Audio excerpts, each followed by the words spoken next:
ਨਮਸਕਾਰ। ਇੰਨੀ ਠੰਡ 'ਚ ਪਹਿਲੀ ਵਾਰੀ ਪ੍ਰੀਖਿਆ 'ਤੇ ਚਰਚਾ ਹੋ ਰਹੀ ਹੈ। ਆਮ ਤੌਰ 'ਤੇ ਫਰਵਰੀ ਵਿੱਚ ਕਰਦੇ ਹਾਂ, ਪਰ ਹੁਣ ਵਿਚਾਰ ਆਇਆ ਕਿ ਤੁਹਾਨੂੰ ਸਾਰਿਆਂ ਨੂੰ 26 ਜਨਵਰੀ ਦਾ ਵੀ ਲਾਭ ਮਿਲੇ। ਫਾਇਦਾ ਉਠਾਇਆ ਏ। ਜੋ ਬਾਹਰ ਦੇ ਨੇ ਉਹ ਗਏ ਸੀ ਕਰਤੱਵ ਪੱਥ 'ਤੇ। ਕਿਹੋ ਜਿਹਾ ਲੱਗਿਆ? ਬਹੁਤ ਵਧੀਆ ਲੱਗਿਆ। ਅੱਛਾ, ਘਰ ਜਾ ਕੇ ਕੀ ਦੱਸੋਗੇ? ਕੁਝ ਨਹੀਂ ਦੱਸਣਗੇ। ਅੱਛਾ ਸਾਥੀਓ, ਸਮਾਂ ਜ਼ਿਆਦਾ ਨਹੀਂ ਲੈਂਦਾ ਮੈਂ, ਪਰ ਮੈਂ ਇੰਨਾ ਜ਼ਰੂਰ ਕਹਾਂਗਾ ਕਿ ਪ੍ਰੀਖਿਆ 'ਤੇ ਚਰਚਾ ਮੇਰੀ ਵੀ ਪ੍ਰੀਖਿਆ ਹੈ ਅਤੇ ਦੇਸ਼ ਦੇ ਕੋਟੀ ਵਿਦਿਆਰਥੀ ਮੇਰੀ ਪ੍ਰੀਖਿਆ ਲੈ ਰਹੇ ਨੇ। ਹੁਣ ਮੈਨੂੰ ਇਹ ਪ੍ਰੀਖਿਆ ਦੇਣ ਵਿੱਚ ਖੁਸ਼ੀ ਹੁੰਦੀ ਹੈ, ਆਨੰਦ ਆਉਂਦਾ ਹੈ, ਕਿਉਂਕਿ ਮੈਨੂੰ ਜਿਹੜੇ ਸਵਾਲ ਮਿਲਦੇ ਨੇ, ਲੱਖਾਂ ਦੀ ਗਿਣਤੀ ਵਿੱਚ ਬਹੁਤ ਪ੍ਰੈਕਟੀਕਲੀ ਬੱਚੇ ਸਵਾਲ ਪੁੱਛਦੇ ਨੇ, ਆਪਣੀਆਂ ਸਮੱਸਿਆਵਾਂ ਦੱਸਦੇ ਨੇ, ਵਿਅਕਤੀਗਤ ਤਕਲੀਫਾਂ ਵੀ ਦੱਸਦੇ ਨੇ। ਮੇਰੇ ਲਈ ਬੜਾ ਸੁਭਾਗ ਹੈ ਕਿ ਮੇਰੇ ਦੇਸ਼ ਦਾ ਯੁਵਾ ਮਨ ਕੀ ਸੋਚਦਾ ਹੈ, ਕਿਹੜੀਆਂ ਉਲਝਣਾਂ ਵਿੱਚੋਂ ਦੀ ਗੁਜ਼ਰਦਾ ਹੈ, ਦੇਸ਼ ਤੋਂ ਉਸ ਦੀਆਂ ਉਮੀਦਾਂ ਕੀ ਨੇ, ਸਰਕਾਰਾਂ ਤੋਂ ਉਸ ਦੀਆਂ ਉਮੀਦਾਂ ਕੀ ਨੇ, ਉਸ ਦੇ ਸੁਪਨੇ ਕੀ ਨੇ, ਸੰਕਲਪ ਕੀ ਨੇ। ਯਾਨੀ ਸੱਚਮੁੱਚ ਵਿੱਚ ਮੇਰੇ ਲਈ ਇਹ ਬਹੁਤ ਵੱਡਾ ਖਜ਼ਾਨਾ ਹੈ ਅਤੇ ਮੈਂ ਤਾਂ ਮੇਰੇ ਸਿਸਟਮ ਨੂੰ ਕਿਹਾ ਹੋਇਆ ਕਿ ਇਹਨਾਂ ਸਾਰੇ ਸਵਾਲਾਂ ਨੂੰ ਇਕੱਠਾ ਕਰਕੇ ਰੱਖੋ। ਕਦੇ 10-15 ਸਾਲ ਬਾਅਦ ਮੌਕਾ ਮਿਲੇਗਾ ਤਾਂ ਉਸ ਨੂੰ ਸਮਾਜਿਕ ਵਿਗਿਆਨੀਆਂ ਦੁਆਰਾ ਐਨਾਲਿਸਿਸ ਕਰਾਂਗੇ। ਅਤੇ ਪੀੜ੍ਹੀ ਬਦਲਦੀ ਜਾਂਦੀ ਹੈ, ਜਿਵੇਂ ਸਥਿਤੀਆਂ ਬਦਲਦੀਆਂ ਜਾਂਦੀਆਂ ਨੇ, ਉਸ ਤਰ੍ਹਾਂ ਉਹਨਾਂ ਦੇ ਸੁਪਨੇ, ਸੰਕਲਪਾਂ, ਉਹਨਾਂ ਦੀ ਸੋਚ ਕਿਵੇਂ ਬਹੁਤ ਮਾਈਕਰੋ ਤਰੀਕੇ ਨਾਲ ਬਦਲਦੀ ਹੈ। ਇਸ ਦਾ ਇੱਕ ਬਹੁਤ ਵੱਡਾ ਥੀਸਿਸ ਸ਼ਾਇਦ ਹੀ ਇੰਨੇ ਸੈਂਪਲ ਕਿਸੇ ਕੋਲ ਹੋਣਗੇ ਜਿਨ੍ਹਾਂ ਤੁਸੀਂ ਮੈਨੂੰ ਸਵਾਲ ਪੁੱਛ ਕੇ ਭੇਜਦੇ ਹੋ। ਚਲੋ, ਲੰਮੀਆਂ ਗੱਲਾਂ ਨਹੀਂ ਕਰਦੇ, ਮੈਂ ਚਾਹਾਂਗਾ ਕਿ ਕਿਤੋਂ ਸ਼ੁਰੂ ਕਰੀਏ। ਹਰ ਵਾਰ ਮੇਰੇ 'ਤੇ ਇੱਕ ਸ਼ਿਕਾਇਤ ਆਉਂਦੀ ਹੈ ਕਿ ਸਾਹਿਬ, ਉਹ ਪ੍ਰੋਗਰਾਮ ਬਹੁਤ ਲੰਮਾ ਚੱਲਦਾ। ਤੁਹਾਡਾ ਕੀ ਮਤ ਹੈ? ਲੰਮਾ ਚੱਲਦਾ? ਲੰਮਾ ਚੱਲਣਾ ਚਾਹੀਦਾ। ਅੱਛਾ, ਹੁਣ ਮੈਂ ਹੋਰ ਕੋਈ ਕੰਮ ਨਹੀਂ ਕਰਨਾ, ਤੁਹਾਡੇ ਲਈ ਹਾਂ ਮੈਂ ਇੱਥੇ। ਦੱਸੋ, पहला सवाल कौन करेगा? मानयोग प्रधानमंत्री जी नमस्कार। मेरा नाम अश्विनी है। मैं केंद्रीय विद्यालय नंबर 2 मदुरई तमिलनाडु। मेरा सवाल ਤੁਹਾਡੇ ਲਈ ਇਹ ਹੈ ਸ਼੍ਰੀਮਾਨ ਜੀ, ਮੈਂ ਆਪਣੇ ਪਰਿਵਾਰ ਦੀ ਨਿਰਾਸ਼ਾ ਨੂੰ ਕਿਵੇਂ ਦੂਰ ਕਰ ਸਕਦੀ ਹਾਂ ਜੇਕਰ ਨਤੀਜੇ ਚੰਗੇ ਨਹੀਂ ਹਨ ਅਤੇ ਮੈਂ ਚੰਗੇ ਨੰਬਰ ਨਹੀਂ ਲੈ ਪਾ ਰਹੀ।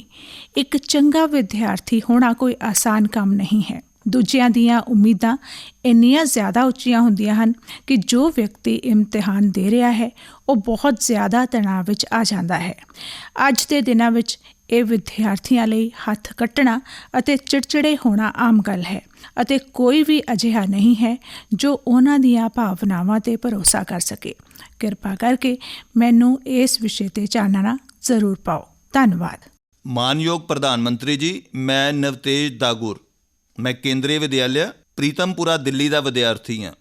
ਸ਼੍ਰੀਮਾਨ ਜੀ, ਤੁਹਾਡੇ ਲਈ ਮੇਰਾ ਸਵਾਲ ਹੈ ਕਿ ਮੈਂ ਆਪਣੇ ਪਰਿਵਾਰ ਦੀ ਸਥਿਤੀ ਨਾਲ ਕਿਵੇਂ ਨਜਿੱਠਾਂ ਜਦੋਂ ਮੇਰਾ ਨਤੀਜਾ ਠੀਕ ਨਹੀਂ ਨਿਕਲਦਾ। ਕਿਰਪਾ ਕਰਕੇ ਮੇਰਾ ਮਾਰਗਦਰਸ਼ਨ ਕਰੋ। ਮਾਨਯੋਗ ਪ੍ਰਧਾਨ ਮੰਤਰੀ ਜੀ, ਮੇਰਾ ਨਾਮ ਪ੍ਰਿਯੰਕਾ ਕੁਮਾਰੀ ਹੈ। ਮੈਂ ਰਬੀਨ ਬਾਲਿਕਾ ਵਿਦਿਆਲਾ ਤੋਂ ਰਾਜਿੰਦਰ ਨਗਰ ਪਟਨਾ ਤੋਂ 11ਵੀਂ ਦੀ ਵਿਦਿਆਰਥਣ ਹਾਂ। ਮੇਰਾ ਪ੍ਰਸ਼ਨ ਇਹ ਹੈ ਕਿ ਮੇਰੇ ਪਰਿਵਾਰ ਵਿੱਚ ਸਾਰੇ ਵਧੀਆ ਨੰਬਰਾਂ ਨਾਲ ਪਾਸ ਹੋਏ ਹਨ। ਮੈਂ ਵੀ ਵਧੀਆ ਨੰਬਰ ਲਿਆਉਣੇ ਹਨ, ਇਸ ਲਈ ਮੈਂ ਤਣਾਅ ਵਿੱਚ ਚਲੀ ਗਈ ਹਾਂ। ਇਸ ਲਈ ਤੁਸੀਂ ਮੇਰਾ ਮਾਰਗਦਰਸ਼ਨ ਕਰੋ। ਧੰਨਵਾਦ। ਅਸ਼ਵਨੀ, ਤੁਸੀਂ ਕ੍ਰਿਕਟ ਖੇਡਦੇ ਹੋ? ਕ੍ਰਿਕਟ ਵਿੱਚ ਗੁਗਲੀ ਬਾਲ ਹੁੰਦਾ, ਨਿਸ਼ਾਨਾ ਇੱਕ ਹੁੰਦਾ, ਦਿਸ਼ਾ ਦੂਜੀ ਹੁੰਦੀ ਹੈ। ਮੈਨੂੰ ਲੱਗਦਾ ਕਿ ਤੁਸੀਂ ਪਹਿਲੇ ਹੀ ਬਾਲ ਵਿੱਚ ਮੈਨੂੰ ਆਊਟ ਕਰਨਾ ਚਾਹੁੰਦੇ ਹੋ। ਜੇਕਰ ਪਰਿਵਾਰ ਦੇ ਲੋਕਾਂ ਲਈ ਤੁਹਾਡੇ ਪ੍ਰਤੀ ਉਮੀਦਾਂ ਹੋਣ, ਇਹ ਬਹੁਤ ਸੁਭਾਵਿਕ ਹੈ ਅਤੇ ਇਸ ਵਿੱਚ ਕੁਝ ਗਲਤ ਵੀ ਨਹੀਂ ਹੈ। ਪਰ ਜੇਕਰ ਪਰਿਵਾਰ ਦੇ ਲੋਕ ਉਮੀਦਾਂ ਸਮਾਜਿਕ ਪੱਧਰ ਕਰਕੇ ਕਰ ਰਹੇ ਨੇ ਤਾਂ ਇਹ ਚਿੰਤਾ ਦਾ ਵਿਸ਼ਾ ਹੈ। ਉਹਨਾਂ ਦੇ ਸਮਾਜਿਕ ਪੱਧਰ ਦਾ ਉਹਨਾਂ ਉੱਤੇ ਇੰਨਾ ਦਬਾਅ ਹੁੰਦਾ, ਉਹਨਾਂ ਦੇ ਮਨ ਉੱਤੇ ਇੰਨਾ ਪ੍ਰਭਾਵ ਹੁੰਦਾ, ਉਹਨਾਂ ਨੂੰ ਲੱਗਦਾ ਕਿ ਜਦੋਂ ਸਮਾਜ ਵਿੱਚ ਜਾਵਾਂਗੇ ਤਾਂ ਬੱਚਿਆਂ ਬਾਰੇ ਕੀ ਦੱਸਾਂਗੇ। ਜੇਕਰ ਬੱਚੇ ਕਮਜ਼ੋਰ ਨੇ ਤਾਂ ਕਿਵੇਂ ਉਹਨਾਂ ਸਾਹਮਣੇ ਚਰਚਾ ਕਰਾਂਗੇ। ਅਤੇ ਕਦੇ ਮਾਂ-ਬਾਪ ਵੀ ਤੁਹਾਡੀ ਸਮਰੱਥਾ ਨੂੰ ਜਾਣਨ ਦੇ ਬਾਵਜੂਦ ਆਪਣੇ ਸਮਾਜਿਕ ਪੱਧਰ ਕਾਰਨ ਆਪਣੇ ਆਸ-ਪਾਸ ਦੇ ਸਾਥੀਆਂ, ਦੋਸਤਾਂ, ਕਲੱਬਾਂ ਵਿੱਚ ਜਾਂਦੇ ਨੇ, ਕਦੇ ਤਲਾਬ ਵਿੱਚ ਕੱਪੜੇ ਧੋਤੇ ਜਾਂਦੇ ਨੇ ਤਾਂ ਬੈਠਦੇ ਨੇ, ਗੱਲਾਂ ਕਰਦੇ ਨੇ, ਬੱਚਿਆਂ ਦੀਆਂ ਗੱਲਾਂ ਨਿਕਲਦੀਆਂ ਨੇ। ਫਿਰ ਉਹਨਾਂ ਵਿੱਚ ਇੱਕ ਹੀਣ ਭਾਵਨਾ ਆਉਂਦੀ ਹੈ ਅਤੇ ਇਸ ਲਈ ਬਾਹਰ ਬਹੁਤ ਵੱਡੀਆਂ ਵੱਡੀਆਂ ਗੱਲਾਂ ਕਰ ਦਿੰਦੇ ਨੇ ਆਪਣੇ ਬੱਚਿਆਂ ਦੀਆਂ, ਅਤੇ ਫਿਰ ਹੌਲੀ ਹੌਲੀ ਉਹ ਮਨ ਵਿੱਚ ਬਿਠਾ ਲੈਂਦੇ ਨੇ ਅਤੇ ਫਿਰ ਘਰ ਆ ਕੇ ਵੀ ਉਹੀ ਉਮੀਦਾਂ ਕਰਦੇ ਨੇ ਅਤੇ ਸਮਾਜਿਕ ਜੀਵਨ ਵਿੱਚ ਇੱਕ ਪ੍ਰਵਿਰਤੀ ਬਣੀ ਹੋਈ ਹੈ। ਦੂਜਾ, ਤੁਸੀਂ ਵਧੀਆ ਕਰੋਗੇ ਤਾਂ ਵੀ ਹਰ ਕੋਈ ਤੁਹਾਡੇ ਤੋਂ ਨਵੀਂ ਉਮੀਦ ਕਰੇਗਾ। ਅਸੀਂ ਤਾਂ ਰਾਜਨੀਤੀ ਵਿੱਚ ਹਾਂ, ਅਸੀਂ ਕਿੰਨੀਆਂ ਵੀ ਚੋਣਾਂ ਕਿਉਂ ਨਾ ਜਿੱਤ ਲਈਏ, ਪਰ ਅਜਿਹਾ ਦਬਾਅ ਪੈਦਾ ਕੀਤਾ ਜਾਂਦਾ ਕਿ ਅਸੀਂ ਹਾਰਨਾ ਹੀ ਨਹੀਂ ਹੈ।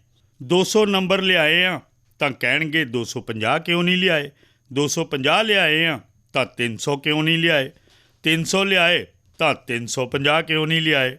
ਚਾਰੇ ਪਾਸਿਆਂ ਤੋਂ ਦਬਾਅ ਬਣਾਇਆ ਜਾਂਦਾ ਹੈ।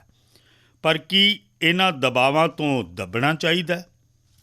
ਪਲ ਭਰ ਲਈ ਸੋਚੋ ਕਿ ਤੁਹਾਨੂੰ ਜੋ ਦਿਨ ਭਰ ਕਿਹਾ ਜਾਂਦਾ, ਚਾਰੇ ਪਾਸਿਓਂ ਸੁਣਾਇਆ ਜਾਂਦਾ, ਉਸੇ ਵਿੱਚ ਆਪਣਾ ਸਮਾਂ ਬਰਬਾਦ ਕਰੋਗੇ ਜਾਂ ਆਪਣੇ ਅੰਦਰ ਦੇਖੋਗੇ, ਆਪਣੀ ਸਮਰੱਥਾ, ਆਪਣੀ ਤਰਜੀਹ, ਆਪਣੀ ਜ਼ਰੂਰਤ, ਆਪਣੇ ਇਰਾਦੇ।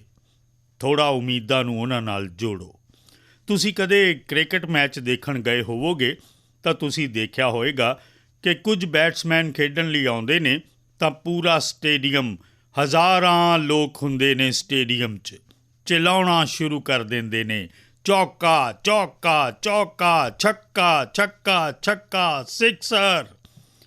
ਕੀ ਉਹ ਆਡੀਅנס ਦੀ ਡਿਮਾਂਡ ਉੱਤੇ ਚੌਕੇ ਛੱਕੇ ਲਾਉਂਦਾ? ਕੀ ਅਜਿਹਾ ਕਰਦਾ ਕੋਈ ਪਲੇਅਰ? ਚਲਾਉਂਦੇ ਰਹੋ, ਕਿੰਨਾ ਵੀ ਚਲਾਉਂਦੇ ਰਹੋ, ਉਸ ਦਾ ਧਿਆਨ ਉਸ ਬਾਲ 'ਤੇ ਹੁੰਦਾ ਜੋ ਆ ਰਿਹਾ। ਉਸ ਬੋਲਰ ਦੇ ਮਾਈਂਡ ਨੂੰ ਸਟੱਡੀ ਕਰਨ ਦੀ ਉਹ ਕੋਸ਼ਿਸ਼ ਕਰਦਾ ਅਤੇ ਕਿਵੇਂ ਦਾ ਬਾਲ ਹੈ ਉਸੇ ਹੀ ਤਰ੍ਹਾਂ ਖੇਡਦਾ, ਨਾ ਕਿ ਜਿਵੇਂ ਆਡੀਅנס ਚਿਲਾਉਂਦੀ ਹੈ। ਫੋਕਸ ਰਹਿੰਦਾ।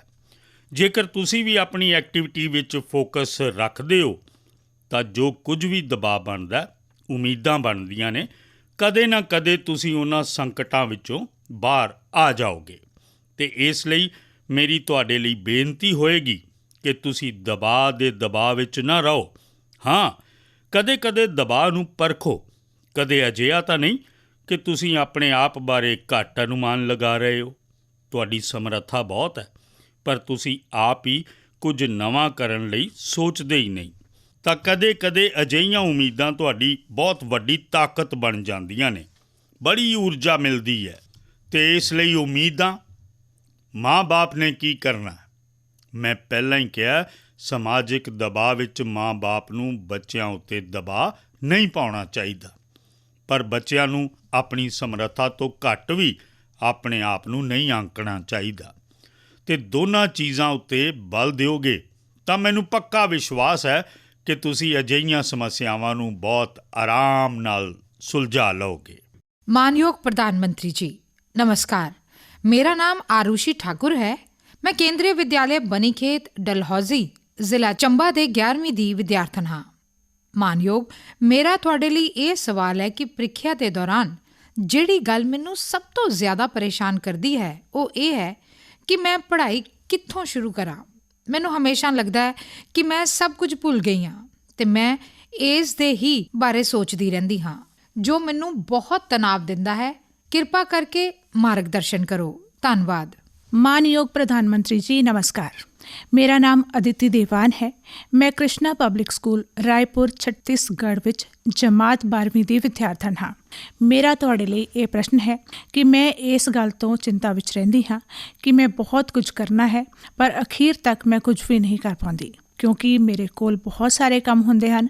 ਜੇਕਰ ਮੈਂ ਆਪਣਾ ਕੰਮ ਸਮੇਂ 'ਤੇ ਪੂਰਾ ਕਰ ਵੀ ਲਵਾਂ ਤਾਂ ਹੋਰ ਜ਼ਿਆਦਾ ਪਰੇਸ਼ਾਨ ਹੋ ਜਾਂਦੀ ਹਾਂ, ਕਿਉਂਕਿ ਹੋਰ ਕੰਮਾਂ ਨੂੰ ਕਰਨ ਲਈ ਜ਼ਿਆਦਾ ਦੇਰ ਲਾ ਦਿੰਦੀ ਹਾਂ ਜਾਂ ਫਿਰ ਉਹਨਾਂ ਨੂੰ ਅੱਗੇ ਕਰਨ ਲਈ ਟਾਲ ਦਿੰਦੀ ਹਾਂ। ਮੈਂ ਇਹ ਜਾਣਨ ਲਈ ਉਤਸੁਕ ਹਾਂ ਕਿ ਮੈਂ ਆਪਣੇ ਸਾਰੇ ਕੰਮ ਸਹੀ ਸਮੇਂ 'ਤੇ ਕਿਵੇਂ ਪੂਰੇ ਕਰਾਂ। ਧੰਨਵਾਦ।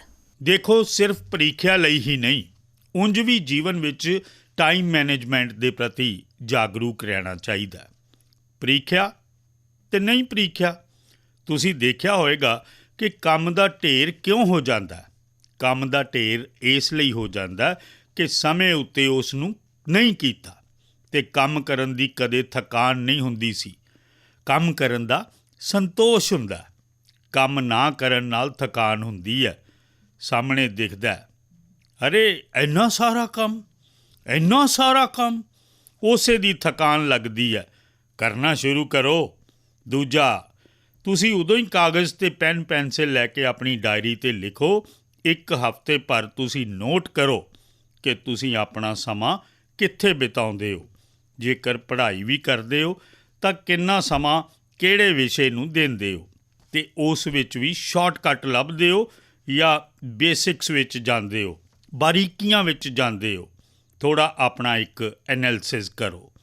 ਮੈਂ ਪੱਕਾ ਮੰਨਦਾ ਕਿ ਤੁਹਾਡੇ ਧਿਆਨ ਵਿੱਚ ਆਏਗਾ ਕਿ ਤੁਸੀਂ ਜੋ ਤੁਹਾਡੀ ਪਸੰਦ ਦੀਆਂ ਚੀਜ਼ਾਂ ਨੇ ਉਸੇ ਵਿੱਚ ਸਭ ਤੋਂ ਜ਼ਿਆਦਾ ਸਮਾਂ ਲਗਾਉਂਦੇ ਹੋ ਅਤੇ ਉਸੇ ਵਿੱਚ ਗੁਆਚੇ ਰਹਿੰਦੇ ਹੋ। ਫਿਰ 3 ਵਿਸ਼ੇ ਅਜਿਹੇ ਨੇ ਜਿਹੜੇ ਘੱਟ ਪਸੰਦ ਨੇ ਪਰ ਜ਼ਰੂਰੀ ਨੇ। ਉਹ ਫਿਰ ਤੁਹਾਨੂੰ ਬੋਝ ਲੱਗਦੇ ਨੇ ਕਿ ਮੈਂ 2-2 ਘੰਟੇ ਮਿਹਨਤ ਕੀਤੀ ਪਰ ਇਹ ਤਾਂ ਹੋਇਆ ਹੀ ਨਹੀਂ, ਅਤੇ ਇਸ ਲਈ ਤੁਸੀਂ ਸਿਰਫ ਪੜ੍ਹਨਾ 2 ਘੰਟੇ। ਅਜਿਹਾ ਨਹੀਂ। ਪਰ ਜਦੋਂ ਪੜ੍ਹਨ ਲਈ ਵੀ ਫਰੈਸ਼ ਮਾਈਂਡ ਹੈ ਤਾਂ ਜੋ ਸਭ ਤੋਂ ਘੱਟ ਪਸੰਦ ਵਿਸ਼ਾ ਸਭ ਤੋਂ ਜ਼ਿਆਦਾ ਔਖਾ ਲੱਗਦਾ ਹੈ, ਤੈਅ ਕਰੋ ਪਹਿਲੇ 30 ਮਿੰਟ ਇਸ ਨੂੰ, ਫਿਰ ਇੱਕ ਪਸੰਦ ਵਾਲਾ ਵਿਸ਼ਾ 20 ਮਿੰਟ ਉਸ ਨੂੰ, ਫਿਰ ਥੋੜ੍ਹਾ ਘੱਟ ਪਸੰਦ ਵਾਲਾ 30 ਮਿੰਟ ਉਸ ਨੂੰ। ਤੁਸੀਂ ਅਜਿਹਾ ਸਲੈਬ ਬਣਾਓ, ਤੁਹਾਨੂੰ ਰਿਲੈਕਸੇਸ਼ਨ ਵੀ ਮਿਲੇਗਾ। ਹੌਲੀ ਹੌਲੀ ਉਹਨਾਂ ਵਿਸ਼ਿਆਂ ਵਿੱਚ ਰੁਚੀ ਵਧੇਗੀ ਜਿਹੜੇ ਤੁਸੀਂ ਨਾਰਮਲੀ ਟਾਲਦੇ ਹੋ ਅਤੇ ਵਧੀਆ ਵਿਸ਼ੇ ਵਿੱਚ ਗੁਆਚੇ ਰਹਿੰਦੇ ਹੋ, ਅਤੇ ਸਮਾਂ ਵੀ ਤਾਂ ਬਹੁਤ ਲੱਗਦਾ। ਤੁਸੀਂ ਦੇਖਿਆ ਹੋਵੇਗਾ ਜਿਹੜੇ ਲੋਕ ਪਤੰਗ ਚੜ੍ਹਾਉਂਦੇ ਹੋਣਗੇ, ਮੈਨੂੰ ਤਾਂ ਬਚਪਨ ਵਿੱਚ ਬਹੁਤ ਸ਼ੌਕ ਸੀ ਪਤੰਗ ਦਾ। ਜਿਹੜਾ ਧਾਗਾ ਹੁੰਦਾ ਨਾ, ਉਹ ਕਦੇ ਇੱਕ ਦੂਜੇ ਵਿੱਚ ਉਲਝ ਜਾਂਦਾ, ਗੁੱਛਾ ਬਣ ਜਾਂਦਾ। ਹੁਣ ਬੁੱਧੀਮਾਨ ਇਨਸਾਨ ਕੀ ਕਰੇਗਾ? ਖਿੱਚ ਕੇ ਤਾਕਤ ਲਾਏਗਾ? ਅਜਿਹਾ ਨਹੀਂ ਕਰੇਗਾ।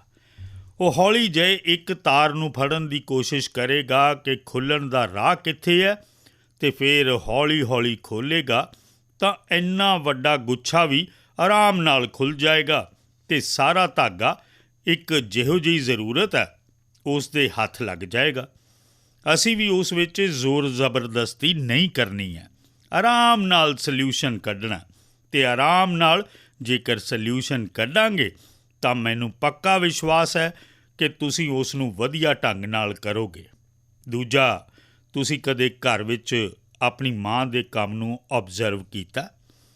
ਉਂਝ ਤਾਂ ਇਹ ਚੰਗਾ ਲੱਗਦਾ ਕਿ ਜਿਵੇਂ ਹੀ ਸਕੂਲ ਤੋਂ ਆਏ ਮਾਂ ਨੇ ਸਭ ਰੈਡੀ ਕਰਕੇ ਰੱਖਿਆ ਸੀ। ਸਵੇਰੇ ਸਕੂਲ ਜਾਣਾ ਸੀ ਤਾਂ ਮਾਂ ਨੇ ਸਭ ਰੈਡੀ ਕਰਕੇ ਰੱਖਿਆ ਸੀ। ਲੱਗਦਾ ਤਾਂ ਬਹੁਤ ਚੰਗਾ, ਪਰ ਕੀ ਕਦੇ ਇਹ ਓਬਜ਼ਰਵ ਕੀਤਾ ਕਿ ਮਾਂ ਦਾ ਟਾਈਮ ਮੈਨੇਜਮੈਂਟ ਕਿੰਨਾ ਵਧੀਆ? ਉਸ ਨੂੰ ਪਤਾ ਹੈ ਕਿ ਸਵੇਰੇ ਇਹ ਹੈ ਤਾਂ ਮੈਨੂੰ 6 ਵਜੇ ਇਹ ਕਰਨਾ ਪਏਗਾ, 6:30 ਵਜੇ ਇਹ ਕਰਨਾ ਪਏਗਾ, 9 ਵਜੇ ਜਾਣਾ ਤਾਂ ਇਹ ਕਰਨਾ ਪਏਗਾ, ਉਹ 10 ਵਜੇ ਘਰ ਆਏਗਾ ਤਾਂ ਇਹ ਕਰਨਾ ਪਏਗਾ। ਯਾਨੀ ਇੰਨਾ ਪਰਫੈਕਟ ਟਾਈਮ ਮੈਨੇਜਮੈਂਟ ਮਾਂ ਦਾ ਹੁੰਦਾ, ਜਦ ਕਿ ਸਭ ਤੋਂ ਜ਼ਿਆਦਾ ਕੰਮ ਮਾਂ ਕਰਦੀ ਰਹਿੰਦੀ ਹੈ। ਪਰ ਕਿਸੇ ਕੰਮ ਵਿੱਚ ਉਸ ਨੂੰ ਬੋਝ ਅਨੁਭਵ ਨਹੀਂ ਹੁੰਦਾ। ਥੱਕ ਗਈ, ਬਹੁਤ ਕੰਮ ਹੈ, ਅਜਿਹਾ ਨਹੀਂ ਕਰਦੀ। ਕਿਉਂ? ਉਸ ਨੂੰ ਪਤਾ ਹੈ ਕਿ ਮੈਂ ਇੰਨੇ ਘੰਟਿਆਂ ਵਿੱਚ ਇਹ ਕੰਮ ਕਰਨਾ, ਅਤੇ ਜਿਹੜਾ ਐਕਸਟਰਾ ਟਾਈਮ ਮਿਲਦਾ ਉਸ ਵਿੱਚ ਉਹ ਚੁੱਪ ਨਹੀਂ ਬੈਠਦੀ, ਕੁਝ ਨਾ ਕੁਝ ਆਪਣਾ ਕ੍ਰੀਏਟਿਵ ਐਕਟੀਵਿਟੀ ਕਰਦੀ ਰਹਿੰਦੀ ਹੈ। ਰਿਲੈਕਸ ਕਰਨ ਲਈ ਵੀ ਉਸ ਨੇ ਵਿਵਸਥਾ ਰੱਖਣੀ ਹੈ। ਜੇਕਰ ਮਾਂ ਦੀਆਂ ਗਤੀਵਿਧੀਆਂ ਨੂੰ ਢੰਗ ਨਾਲ ਓਬਜ਼ਰਵ ਕਰੋਗੇ ਤਾਂ ਵੀ ਤੁਹਾਨੂੰ ਐਜ਼ ਅ ਸਟੂਡੈਂਟ ਆਪਣਾ ਟਾਈਮ ਮੈਨੇਜਮੈਂਟ ਦਾ ਮਹੱਤਵ ਕੀ ਹੁੰਦਾ। ਟਾਈਮ ਮੈਨੇਜਮੈਂਟ 2 ਘੰਟੇ, 4 ਘੰਟੇ, 3 ਘੰਟੇ ਇਹ ਨਹੀਂ, ਮਾਈਕਰੋ ਮੈਨੇਜਮੈਂਟ ਚਾਹੀਦੀ ਹੈ। ਕਿਸ ਵਿਸ਼ੇ ਨੂੰ ਕਿੰਨਾ ਟਾਈਮ ਦੇਣਾ, ਕਿਹੜੇ ਕੰਮ ਨੂੰ ਕਿੰਨਾ ਟਾਈਮ ਦੇਣਾ, ਅਤੇ ਇੰਨੇ ਬੰਧਨ ਵੀ ਨਹੀਂ ਪਾਉਣੇ ਚਾਹੀਦੇ ਕਿ ਬਸ 6 ਦਿਨ ਤੱਕ ਇਹ ਕਰਾਂਗਾ ਹੀ ਨਹੀਂ ਕਿਉਂਕਿ ਮੈਂ ਪੜ੍ਹਨਾ। ਫਿਰ ਤੁਸੀਂ ਥੱਕ ਜਾਓਗੇ। ਤੁਸੀਂ ਢੰਗ ਨਾਲ ਸਮੇਂ ਨੂੰ ਡਿਸਟ੍ਰੀਬਿਊਟ ਕਰੋ, ਜ਼ਰੂਰ ਤੁਹਾਨੂੰ ਲਾਭ ਹੋਏਗਾ। ਧੰਨਵਾਦ। ਮਾਨਯੋਗ ਪ੍ਰਧਾਨ ਮੰਤਰੀ ਜੀ, ਮੇਰਾ ਨਾਮ ਰੂਪੇਸ਼ ਕਸ਼ਯਪ ਹੈ। ਮੈਂ 9ਵੀਂ ਜਮਾਤ ਸਵਾਮੀ ਆਤਮਾਨੰਦ ਸਰਕਾਰੀ ਇੰਗਲਿਸ਼ ਮੀਡੀਅਮ ਸਕੂਲ ਦਰਬਾਰ ਜ਼ਿਲ੍ਹਾ ਬਸਤਰ ਛੱਤੀਸਗੜ੍ਹ ਦਾ ਵਿਦਿਆਰਥੀ ਹਾਂ। ਸ਼੍ਰੀਮਾਨ, ਮੇਰਾ ਸਵਾਲ ਹੈ ਕਿ ਅਨਫੇਅਰ ਮੀਨਸ ਨੂੰ ਇਮਤਿਹਾਨਾਂ ਵਿੱਚ ਨਜ਼ਰਅੰਦਾਜ਼ ਕਿਵੇਂ ਕਰ ਸਕਦਾ? ਮਾਨਯੋਗ ਪ੍ਰਧਾਨ ਮੰਤਰੀ ਜੀ ਨਮਸਕਾਰ। ਮੇਰਾ ਨਾਮ ਤਨਮੇ ਵਿਸ਼ਾਲ ਹੈ। ਮੈਂ ਜਵਾਹਰ ਨਵੋਦਿਆ ਵਿਦਿਆਲਿਆ ਕੋਨਾਰਕਪੁਰੀ ਉੜੀਸਾ ਦਾ ਵਿਦਿਆਰਥੀ ਹਾਂ। ਮੇਰਾ ਸਵਾਲ ਤੁਹਾਡੇ ਲਈ ਇਹ ਹੈ ਕਿ ਵਿਦਿਆਰਥੀਆਂ ਵਿੱਚ ਇਮਤਿਹਾਨਾਂ ਸਮੇਂ ਚੀਟਿੰਗ ਅਤੇ ਕਾਪਿੰਗ ਐਕਟੀਵਿਟੀਜ਼ ਨੂੰ ਕਿਵੇਂ ਰੋਕਿਆ ਜਾਵੇ। ਕਿਰਪਾ ਕਰਕੇ ਇਸ ਵਿਸ਼ੇ ਤੇ ਮੇਰਾ ਮਾਰਗਦਰਸ਼ਨ ਕਰੋ। ਧੰਨਵਾਦ ਸ਼੍ਰੀਮਾਨ। ਮੈਨੂੰ ਖੁਸ਼ੀ ਹੋਈ ਕਿ ਸਾਡੇ ਵਿਦਿਆਰਥੀਆਂ ਨੂੰ ਵੀ ਇਹ ਲੱਗ ਰਿਹਾ ਕਿ ਪ੍ਰੀਖਿਆ ਵਿੱਚ ਜੋ ਗਲਤ ਪ੍ਰੈਕਟਿਸਿਸ ਹੁੰਦੀਆਂ ਨੇ, ਮਾਲ ਪ੍ਰੈਕਟਿਸਿਸ ਹੁੰਦੀਆਂ ਨੇ, ਉਸ ਦਾ ਕੋਈ ਰਾਹ ਖੋਜਣਾ ਚਾਹੀਦਾ। ਖਾਸ ਕਰਕੇ ਜੋ ਮਿਹਨਤੀ ਵਿਦਿਆਰਥੀ ਹੁੰਦੇ ਨੇ, ਉਹਨਾਂ ਨੂੰ ਜ਼ਰੂਰ ਇਸ ਦੀ ਚਿੰਤਾ ਰਹਿੰਦੀ ਹੈ ਕਿ ਮੈਂ ਇੰਨੀ ਮਿਹਨਤ ਕਰਦਾ ਅਤੇ ਇਹ ਚੋਰੀ ਕਰਕੇ, ਕਾਪੀ ਕਰਕੇ, ਨਕਲ ਕਰਕੇ ਗੱਡੀ ਚਲਾ ਲੈਂਦਾ। ਪਹਿਲਾਂ ਵੀ ਸ਼ਾਇਦ ਚੋਰੀ ਤਾਂ ਕਰਦੇ ਹੋਣਗੇ ਲੋਕ, ਨਕਲ ਤਾਂ ਕਰਦੇ ਹੋਣਗੇ, ਪਰ ਲੁਕ ਕੇ ਕਰਦੇ ਹੋਣਗੇ। ਹੁਣ ਤਾਂ ਬੜੇ ਮਾਣ ਨਾਲ ਕਹਿੰਦੇ ਨੇ ਕਿ ਅੱਜ ਸੁਪਰਵਾਈਜ਼ਰ ਨੂੰ ਬੁੱਧੂ ਬਣਾ ਦਿੱਤਾ। ਇਹ ਜੋ ਕਦਰਾਂ ਕੀਮਤਾਂ 'ਚ ਬਦਲਾਵ ਆਇਆ ਉਹ ਬਹੁਤ ਖਤਰਨਾਕ ਹੈ। ਹੁਣ ਇਸੇ ਲਈ ਸਮਾਜ ਨੂੰ ਜਾਂ ਸਾਨੂੰ ਸੋਚਣਾ ਹੋਏਗਾ। ਦੂਸਰਾ ਅਨੁਭਵ ਆਇਆ ਕਿ ਕੁਝ ਸਕੂਲ ਜਾਂ ਕੁਝ ਇੱਦਾਂ ਦੇ ਟੀਚਰਸ ਜੋ ਟਿਊਸ਼ਨ ਕਲਾਸਿਸ ਚਲਾਉਂਦੇ ਨੇ, ਉਹਨਾਂ ਨੂੰ ਵੀ ਲੱਗਦਾ ਕਿ ਮੇਰਾ ਸਟੂਡੈਂਟ ਚੰਗੀ ਤਰ੍ਹਾਂ ਨਿਕਲ ਜਾਵੇ, ਕਿਉਂਕਿ ਮੈਂ ਉਸ ਦੇ ਮਾਂ-ਬਾਪ ਤੋਂ ਪੈਸੇ ਲਏ ਨੇ, ਕੋਚਿੰਗ ਕਰਦਾ ਸੀ, ਅਤੇ ਉਹ ਉਸ ਨੂੰ ਗਾਈਡ ਕਰਦੇ ਆ, ਮਦਦ ਕਰਦੇ ਆ ਨਕਲ ਕਰਵਾਉਣ ਲਈ। ਕਰਦੇ ਆ ਨਾ? ਇੱਦਾਂ ਦੇ ਟੀਚਰ ਹੁੰਦੇ ਆ ਨਾ? ਨਹੀਂ ਹੁੰਦੇ? ਬੋਲੋ ਨਾ। ਅਤੇ ਉਸ ਦੇ ਕਾਰਨ ਵੀ ਦੂਜਾ ਮੈਂ ਵੇਖਿਆ ਕਿ ਕੁਝ ਸਟੂਡੈਂਟਸ ਪੜ੍ਹਨ 'ਚ ਤਾਂ ਟਾਈਮ ਨਹੀਂ ਲਗਾਉਂਦੇ, ਪਰ ਨਕਲ ਕਰਨ ਦੇ ਤਰੀਕੇ ਲੱਭਣ 'ਚ ਬੜੇ ਕ੍ਰੀਏਟਿਵ ਹੁੰਦੇ ਆ। ਉਸ ਵਿੱਚ ਘੰਟੇ ਲਾ ਦੇਣਗੇ। ਉਹ ਕਾਪੀ ਵੀ ਬਣਾਉਣਗੇ ਤਾਂ ਛੋਟੇ ਅੱਖਰਾਂ ਦੀ ਬਣਾਉਣਗੇ। ਕਦੀ ਤਾਂ ਮੈਨੂੰ ਲੱਗਦਾ ਕਿ ਇਸ ਦੀ ਬਜਾਏ ਉਹ ਨਕਲ ਦੇ ਤਰੀਕੇ, ਨਕਲ ਦੀ ਤਕਨੀਕ, ਉਸ ਵਿੱਚ ਜਿੰਨਾ ਦਿਮਾਗ ਖਪਾ ਪਾਉਣ, ਅਤੇ ਬੜੇ ਕ੍ਰੀਏਟਿਵ ਹੁੰਦੇ ਆ ਇਹ ਚੋਰੀ ਕਰਨ ਵਾਲੇ। ਇਸ ਦੀ ਬਜਾਏ ਅਗਰ ਓਨਾ ਹੀ ਸਮਾਂ ਉਸੇ ਕ੍ਰੀਏਟਿਵਿਟੀ ਨੂੰ, ਟੈਲੈਂਟ ਨੂੰ ਸਿੱਖਣ 'ਚ ਲਗਾਉਣ ਤਾਂ ਸ਼ਾਇਦ ਵਧੀਆ ਕਰ ਲੈਣ। ਕਿਸੇ ਨੂੰ ਉਸ ਨੂੰ ਗਾਈਡ ਕਰਨਾ ਚਾਹੀਦਾ ਸੀ, ਕਿਸੇ ਨੂੰ ਉਸ ਨੂੰ ਸਮਝਾਉਣਾ ਚਾਹੀਦਾ ਸੀ। ਦੂਜੀ ਗੱਲ ਇਹ ਸਮਝ ਕੇ ਚੱਲੋ, ਹੁਣ ਜ਼ਿੰਦਗੀ ਬਹੁਤ ਬਦਲ ਚੁੱਕੀ ਹੈ, ਸੰਸਾਰ ਬਹੁਤ ਬਦਲ ਚੁੱਕਿਆ, ਅਤੇ ਇਸ ਲਈ ਇਹ ਬਹੁਤ ਜ਼ਰੂਰੀ ਹੈ ਕਿ ਇੱਕ ਐਗਜ਼ਾਮ 'ਚੋਂ ਨਿਕਲੇ ਮਤਲਬ ਜ਼ਿੰਦਗੀ ਨਿਕਲ ਗਈ। ਇਹ ਸੰਭਵ ਨਹੀਂ ਹੈ ਜੀ। ਅੱਜ ਤੁਹਾਨੂੰ ਡਗਰ ਹਰ ਥਾਂ ਤੁਹਾਨੂੰ ਕੋਈ ਨਾ ਕੋਈ ਐਗਜ਼ਾਮ ਦੇਣਾ ਪੈਂਦਾ। ਕਿੰਨੀਆਂ ਕੁ ਥਾਵਾਂ 'ਤੇ ਨਕਲ ਕਰੋਗੇ ਜੀ? ਅਤੇ ਇਸੇ ਲਈ ਜੋ ਨਕਲ ਕਰਨ ਵਾਲਾ ਉਹ ਸ਼ਾਇਦ ਇੱਕ ਅੱਧੇ ਐਗਜ਼ਾਮ 'ਚੋਂ ਤਾਂ ਨਿਕਲ ਜਾਏਗਾ, ਪਰ ਜ਼ਿੰਦਗੀ ਕਦੀ ਪਾਰ ਨਹੀਂ ਕਰ ਪਾਏਗਾ। ਨਕਲ ਨਾਲ ਜ਼ਿੰਦਗੀ ਨਹੀਂ ਬਣ ਸਕਦੀ। ਹੋ ਸਕਦਾ ਐਗਜ਼ਾਮ 'ਚ ਮਾਰਕਸ ਇੱਧਰੋਂ ਉੱਧਰੋਂ ਲੈ ਆਏ, ਪਰ ਕਿਤੇ ਨਾ ਕਿਤੇ ਤਾਂ ਕੁਐਸਚਨ ਤਾਂ ਹੋਏਗਾ ਹੀ। ਇਸੇ ਲਈ ਇਹ ਵਾਤਾਵਰਣ ਸਾਨੂੰ ਬਣਾਉਣਾ ਪਏਗਾ ਕਿ ਇੱਕ ਅੱਧ ਐਗਜ਼ਾਮ 'ਚ ਤੁਸੀਂ ਨਕਲ ਕੀਤੀ, ਹੋ ਗਿਆ, ਤੁਸੀਂ ਨਿਕਲ ਗਏ, ਪਰ ਅੱਗੇ ਚੱਲ ਕੇ ਸ਼ਾਇਦ ਤੁਸੀਂ ਜ਼ਿੰਦਗੀ 'ਚ ਫਸੇ ਰਹੋਗੇ। ਦੂਜਾ, ਜੋ ਵਿਦਿਆਰਥੀ ਬਹੁਤ ਮਿਹਨਤ ਕਰਦੇ ਨੇ, ਉਹਨਾਂ ਨੂੰ ਵੀ ਮੈਂ ਆਖਾਂਗਾ ਕਿ ਤੁਹਾਡੀ ਮਿਹਨਤ ਤੁਹਾਡੀ ਜ਼ਿੰਦਗੀ ਵਿੱਚ ਰੰਗ ਲੈ ਕੇ ਆਏਗੀ। ਹੋ ਸਕਦਾ ਹੈ ਕਿ ਕੋਈ ਇੱਦਾਂ ਦਾ ਹੀ ਫਾਲਤੂ ਹੋਵੇ, 2-4 ਮਾਰਕਸ ਤੁਹਾਡੇ ਤੋਂ ਉੱਪਰ ਲੈ ਜਾਏਗਾ, ਪਰ ਉਹ ਕਦੀ ਵੀ ਤੁਹਾਡੀ ਜ਼ਿੰਦਗੀ ਦੀ ਰੁਕਾਵਟ ਨਹੀਂ ਬਣ ਸਕੇਗਾ। ਤੁਹਾਡੇ ਅੰਦਰਲੀ ਜੋ ਤਾਕਤ ਹੈ, ਉਹੀ ਤਾਕਤ ਤੁਹਾਨੂੰ ਅੱਗੇ ਲੈ ਜਾਏਗੀ। ਕਿਰਪਾ ਕਰਕੇ ਉਸ ਨੂੰ ਤਾਂ ਫਾਇਦਾ ਹੋ ਗਿਆ, ਚਲੋ ਮੈਂ ਵੀ ਉਸ ਰਸਤੇ 'ਤੇ ਚੱਲ ਪਵਾਂ। ਇੱਦਾਂ ਕਦੀ ਨਾ ਕਰਨਾ ਦੋਸਤੋ। ਐਗਜ਼ਾਮ ਤਾਂ ਆਉਂਦੇ ਹੈ, ਜਾਂਦੇ ਹੈ। ਅਸੀਂ ਜ਼ਿੰਦਗੀ ਜਿਉਣੀ ਹੈ, ਜੀ ਭਰ ਕੇ ਜਿਉਣੀ ਹੈ, ਜਿੱਤ ਦੇ ਜ਼ਿੰਦਗੀ ਜਿਉਣੀ ਹੈ, ਅਤੇ ਇਸੇ ਲਈ ਸਾਨੂੰ ਸ਼ਾਰਟਕੱਟ ਵੱਲ ਨਹੀਂ ਜਾਣਾ ਚਾਹੀਦਾ। ਇਸੇ ਤਰ੍ਹਾਂ ਰੇਲਵੇ ਸਟੇਸ਼ਨ 'ਤੇ ਤੁਸੀਂ ਵੇਖਿਆ ਹੋਏਗਾ, ਹਰ ਰੇਲਵੇ ਸਟੇਸ਼ਨ 'ਤੇ ਪਟੜੀ ਜਿੱਥੇ ਹੁੰਦੀ ਹੈ ਨਾ, ਉੱਥੇ ਬ੍ਰਿਜ ਵੀ ਹੁੰਦਾ। ਤੁਸੀਂ ਲੋਕ ਬ੍ਰਿਜ 'ਤੇ ਜਾਣਾ ਪਸੰਦ ਨਹੀਂ ਕਰਦੇ, ਪਟੜੀ ਕੁੱਦ ਕੇ ਜਾਂਦੇ ਹੋ। ਕੋਈ ਕਾਰਨ ਨਹੀਂ, ਉੱਦਾਂ ਹੀ ਬਸ ਮਜ਼ਾ ਆਉਂਦਾ। ਉੱਥੇ ਲਿਖਿਆ ਹੁੰਦਾ ਸ਼ਾਰਟਕੱਟ ਵਿਲ ਕੱਟ ਯੂ ਸ਼ਾਰਟ। ਇਸੇ ਲਈ ਕੋਈ ਸ਼ਾਰਟਕੱਟ ਤੋਂ ਕੁਝ ਲੈਂਦਾ ਹੋਏਗਾ, ਤੁਸੀਂ ਉਸ ਦੀ ਟੈਨਸ਼ਨ ਨਾ ਕਰੋ, ਤੁਸੀਂ ਖੁਦ ਨੂੰ ਉਸ ਤੋਂ ਮੁਕਤ ਰੱਖੋ, ਤੁਸੀਂ ਆਪਣੇ 'ਤੇ ਫੋਕਸ ਕਰੋ, ਤੁਹਾਨੂੰ ਚੰਗੇ ਨਤੀਜੇ ਮਿਲਣਗੇ। ਧੰਨਵਾਦ।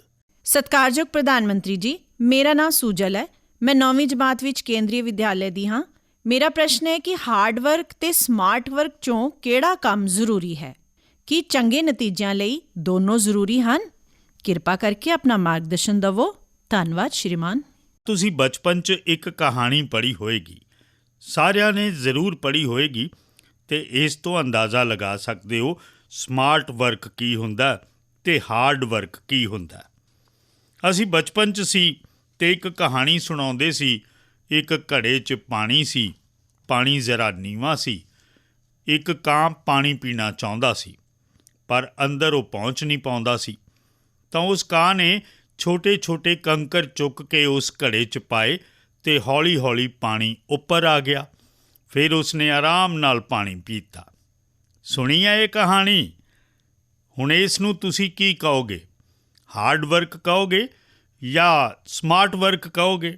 ਦੇਖੋ, ਇਹ ਜਦੋਂ ਕਹਾਣੀ ਲਿਖੀ ਗਈ ਸੀ ਉਦੋਂ ਸਟਰॉ ਨਹੀਂ ਸੀ, ਨਹੀਂ ਤਾਂ ਕਾਂ ਬਾਜ਼ਾਰ ਜਾ ਕੇ ਸਟਰॉ ਲੈ ਕੇ ਆਉਂਦਾ। ਕੁਝ ਲੋਕ ਹੁੰਦੇ ਆ ਜੋ ਹਾਰਡ ਵਰਕ ਹੀ ਕਰਦੇ ਰਹਿੰਦੇ ਆ। ਕੁਝ ਲੋਕ ਹੁੰਦੇ ਨੇ ਜਿਨ੍ਹਾਂ ਦੀ ਜ਼ਿੰਦਗੀ 'ਚ ਹਾਰਡ ਵਰਕ ਦਾ ਨਾਮੋ ਨਿਸ਼ਾਨ ਨਹੀਂ ਹੁੰਦਾ। ਕੁਝ ਲੋਕ ਹੁੰਦੇ ਨੇ ਜੋ ਹਾਰਡਲੀ ਸਮਾਰਟ ਵਰਕ ਕਰਦੇ ਨੇ ਅਤੇ ਕੁਝ ਲੋਕ ਹੁੰਦੇ ਨੇ ਜੋ ਸਮਾਰਟਲੀ ਹਾਰਡ ਵਰਕ ਕਰਦੇ ਨੇ। ਅਤੇ ਇਸੇ ਲਈ ਕਾਂ ਵੀ ਸਾਨੂੰ ਸਿੱਖਿਆ ਦੇ ਰਿਹਾ ਕਿ ਸਮਾਰਟਲੀ ਹਾਰਡ ਵਰਕ ਕਿੱਦਾਂ ਕਰਨਾ, ਅਤੇ ਇਸੇ ਲਈ ਸਾਨੂੰ ਹਰ ਕੰਮ ਨੂੰ ਪਹਿਲਾਂ ਕੰਮ ਨੂੰ ਬਰੀਕੀ ਨਾਲ ਸਮਝੋ। ਕੁਝ ਲੋਕ ਹੋਣਗੇ, ਤੁਸੀਂ ਵੇਖਿਆ ਹੋਵੇਗਾ ਕਿ ਚੀਜ਼ਾਂ ਨੂੰ ਸਮਝਣ ਦੀ ਬਜਾਏ ਸਿੱਧੇ ਹੀ ਆਪਣੇ ਦਿਮਾਗ ਦਾ ਇਸਤੇਮਾਲ ਕਰਨਾ ਸ਼ੁਰੂ ਕਰ ਦਿੰਦੇ ਆ। ਫਿਰ ਬਹੁਤ ਸਾਰੀ ਮਿਹਨਤ ਕਰਨਗੇ, ਨਤੀਜਾ ਮਿਲਦਾ ਹੀ ਨਹੀਂ ਹੈ। ਮੈਨੂੰ ਯਾਦ ਹੈ, ਮੈਂ ਬਹੁਤ ਪਹਿਲਾਂ ਟਰਾਈਬਲ ਬੈਲਟ 'ਚ ਕੰਮ ਕਰਦਾ ਸੀ। ਮੈਂ ਕਾਫੀ ਇੰਟੀਰੀਅਰ 'ਚ ਜਾਣਾ ਸੀ ਤਾਂ ਕਿਸੇ ਨੇ ਮੈਨੂੰ ਉਸ ਜ਼ਮਾਨੇ ਦੀ ਜੋ ਪੁਰਾਣੀ ਜੀਪ ਹੁੰਦੀ ਸੀ ਉਹਨੇ ਦਿੱਤੀ ਕਿ ਤੁਸੀਂ ਲੈ ਕੇ ਜਾਓ। ਸਵੇਰੇ ਅਸੀਂ ਕੋਈ 5:30 ਵਜੇ ਨਿਕਲਣ ਵਾਲੇ ਸੀ, ਪਰ ਸਾਡੀ ਜੀਪ ਚੱਲ ਹੀ ਨਹੀਂ ਰਹੀ ਸੀ। ਬਹੁਤ ਕੋਸ਼ਿਸ਼ ਕੀਤੀ, ਧੱਕੇ ਮਾਰੇ, ਇਹ ਕੀਤਾ, ਦੁਨੀਆ ਭਰ ਦਾ ਹਾਰਡ ਵਰਕ ਕੀਤਾ, ਪਰ ਸਾਡੀ ਜੀਪ ਨਹੀਂ ਚੱਲੀ। 7:30 ਵੱਜ ਗਏ। ਫਿਰ ਇੱਕ ਮਕੈਨਿਕ ਨੂੰ ਬੁਲਾਇਆ। ਹੁਣ ਮਕੈਨਿਕ ਨੇ ਮੁਸ਼ਕਿਲ ਨਾਲ 2 ਮਿੰਟ ਲਗਾਏ ਹੋਣਗੇ। 2 ਮਿੰਟ 'ਚ ਉਸਨੇ ਸਹੀ ਕਰ ਦਿੱਤਾ। ਹੁਣ ਉਹ ਕਹਿਣ ਲੱਗਾ, ਸਾਹਿਬ 200 ਰੁਪਏ ਦੇਣੇ ਪੈਣਗੇ। ਮੈਂ ਕਿਹਾ, ਯਾਰ 2 ਮਿੰਟ ਦਾ 200 ਰੁਪਇਆ? ਬੋਲਿਆ, ਸਰ ਇਹ 2 ਮਿੰਟ ਦਾ 200 ਰੁਪਇਆ ਨਹੀਂ ਹੈ, ਇਹ 50 ਸਾਲ ਦੇ ਅਨੁਭਵ ਦਾ 200 ਰੁਪਈਆ ਹੈ। ਹੁਣ ਅਸੀਂ ਹਾਰਡ ਵਰਕ ਕਰ ਰਹੇ ਸੀ, ਜੀਪ ਨਹੀਂ ਚੱਲ ਰਹੀ ਸੀ। ਉਸਨੇ ਸਮਾਰਟਲੀ ਥੋੜ੍ਹੇ ਜਿਹੇ ਬੋਲਟ ਟਾਈਟ ਕਰਨੇ ਸੀ। ਹਾਰਡਲੀ ਉਸਨੂੰ 2 ਮਿੰਟ ਲੱਗੇ ਹੋਣੇ, ਗੱਡੀ ਚੱਲ ਪਈ। ਕਹਿਣ ਦਾ ਭਾਵ ਇਹ ਹੈ ਕਿ ਹਰ ਚੀਜ਼ ਮਿਹਨਤ ਮਜ਼ਦੂਰੀ ਨਾਲ ਕਰਾਂਗੇ ਤਾਂ ਹੋ ਜਾਏਗਾ। ਵੇਖਿਆ ਹੋਏਗਾ ਇੱਦਾਂ ਪਹਿਲਵਾਨ ਜੋ ਹੁੰਦੇ ਆ, ਜੋ ਖੇਡ ਜਗਤ ਦੇ ਲੋਕ ਹੁੰਦੇ ਨੇ, ਉਸ ਨੂੰ ਕਿਹੜੀ ਖੇਡ ਨਾਲ ਉਹ ਜੁੜਿਆ ਹੋਇਆ, ਉਸ ਖੇਡ ਵਿੱਚ ਉਸ ਨੂੰ ਕਿਹੜੇ ਮਸਲਸ ਦੀ ਲੋੜ ਹੁੰਦੀ ਹੈ, ਜੋ ਟ੍ਰੇਨਰ ਹੁੰਦਾ ਉਸ ਨੂੰ ਪਤਾ ਹੈ। ਹੁਣ ਜਿਸ ਤਰ੍ਹਾਂ ਵਿਕਟ ਕੀਪਰ ਹੈ, ਤਾਂ ਵਿਕਟ ਕੀਪਰ ਨੂੰ ਇਸੇ ਤਰ੍ਹਾਂ ਝੁੱਕ ਕੇ ਹੀ ਘੰਟਿਆਂ ਤੱਕ ਖੜ੍ਹੇ ਰਹਿਣਾ ਹੁੰਦਾ। ਹੁਣ ਸਾਨੂੰ ਕਲਾਸ 'ਚ ਕੁਝ ਗਲਤ ਕੀਤਾ ਤਾਂ ਟੀਚਰ ਕੰਨ ਫੜ ਕੇ ਥੱਲੇ ਜ਼ਮੀਨ 'ਤੇ ਬਿਠਾ ਦਿੰਦੇ ਸੀ।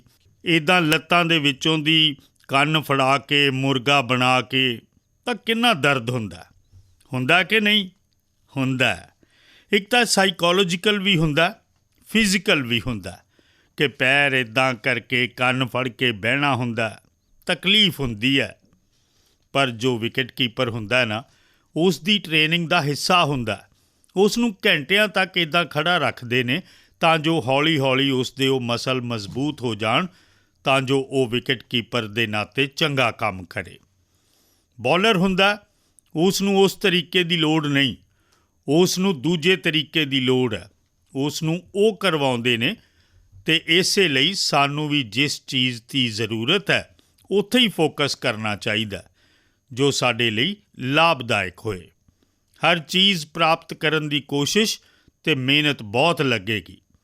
ਹੱਥ ਪੈਰ ਉੱਚੇ ਕਰਦੇ ਰਹੋ, ਭੱਜਦੇ ਰਹੋ, ਇਹ ਕਰੋ, ਫਲਾਣਾ ਕਰੋ, ਜਨਰਲ ਹੈਲਥ ਦੇ ਲਈ, ਫਿਟਨੈਸ ਦੇ ਲਈ ਠੀਕ ਹੈ।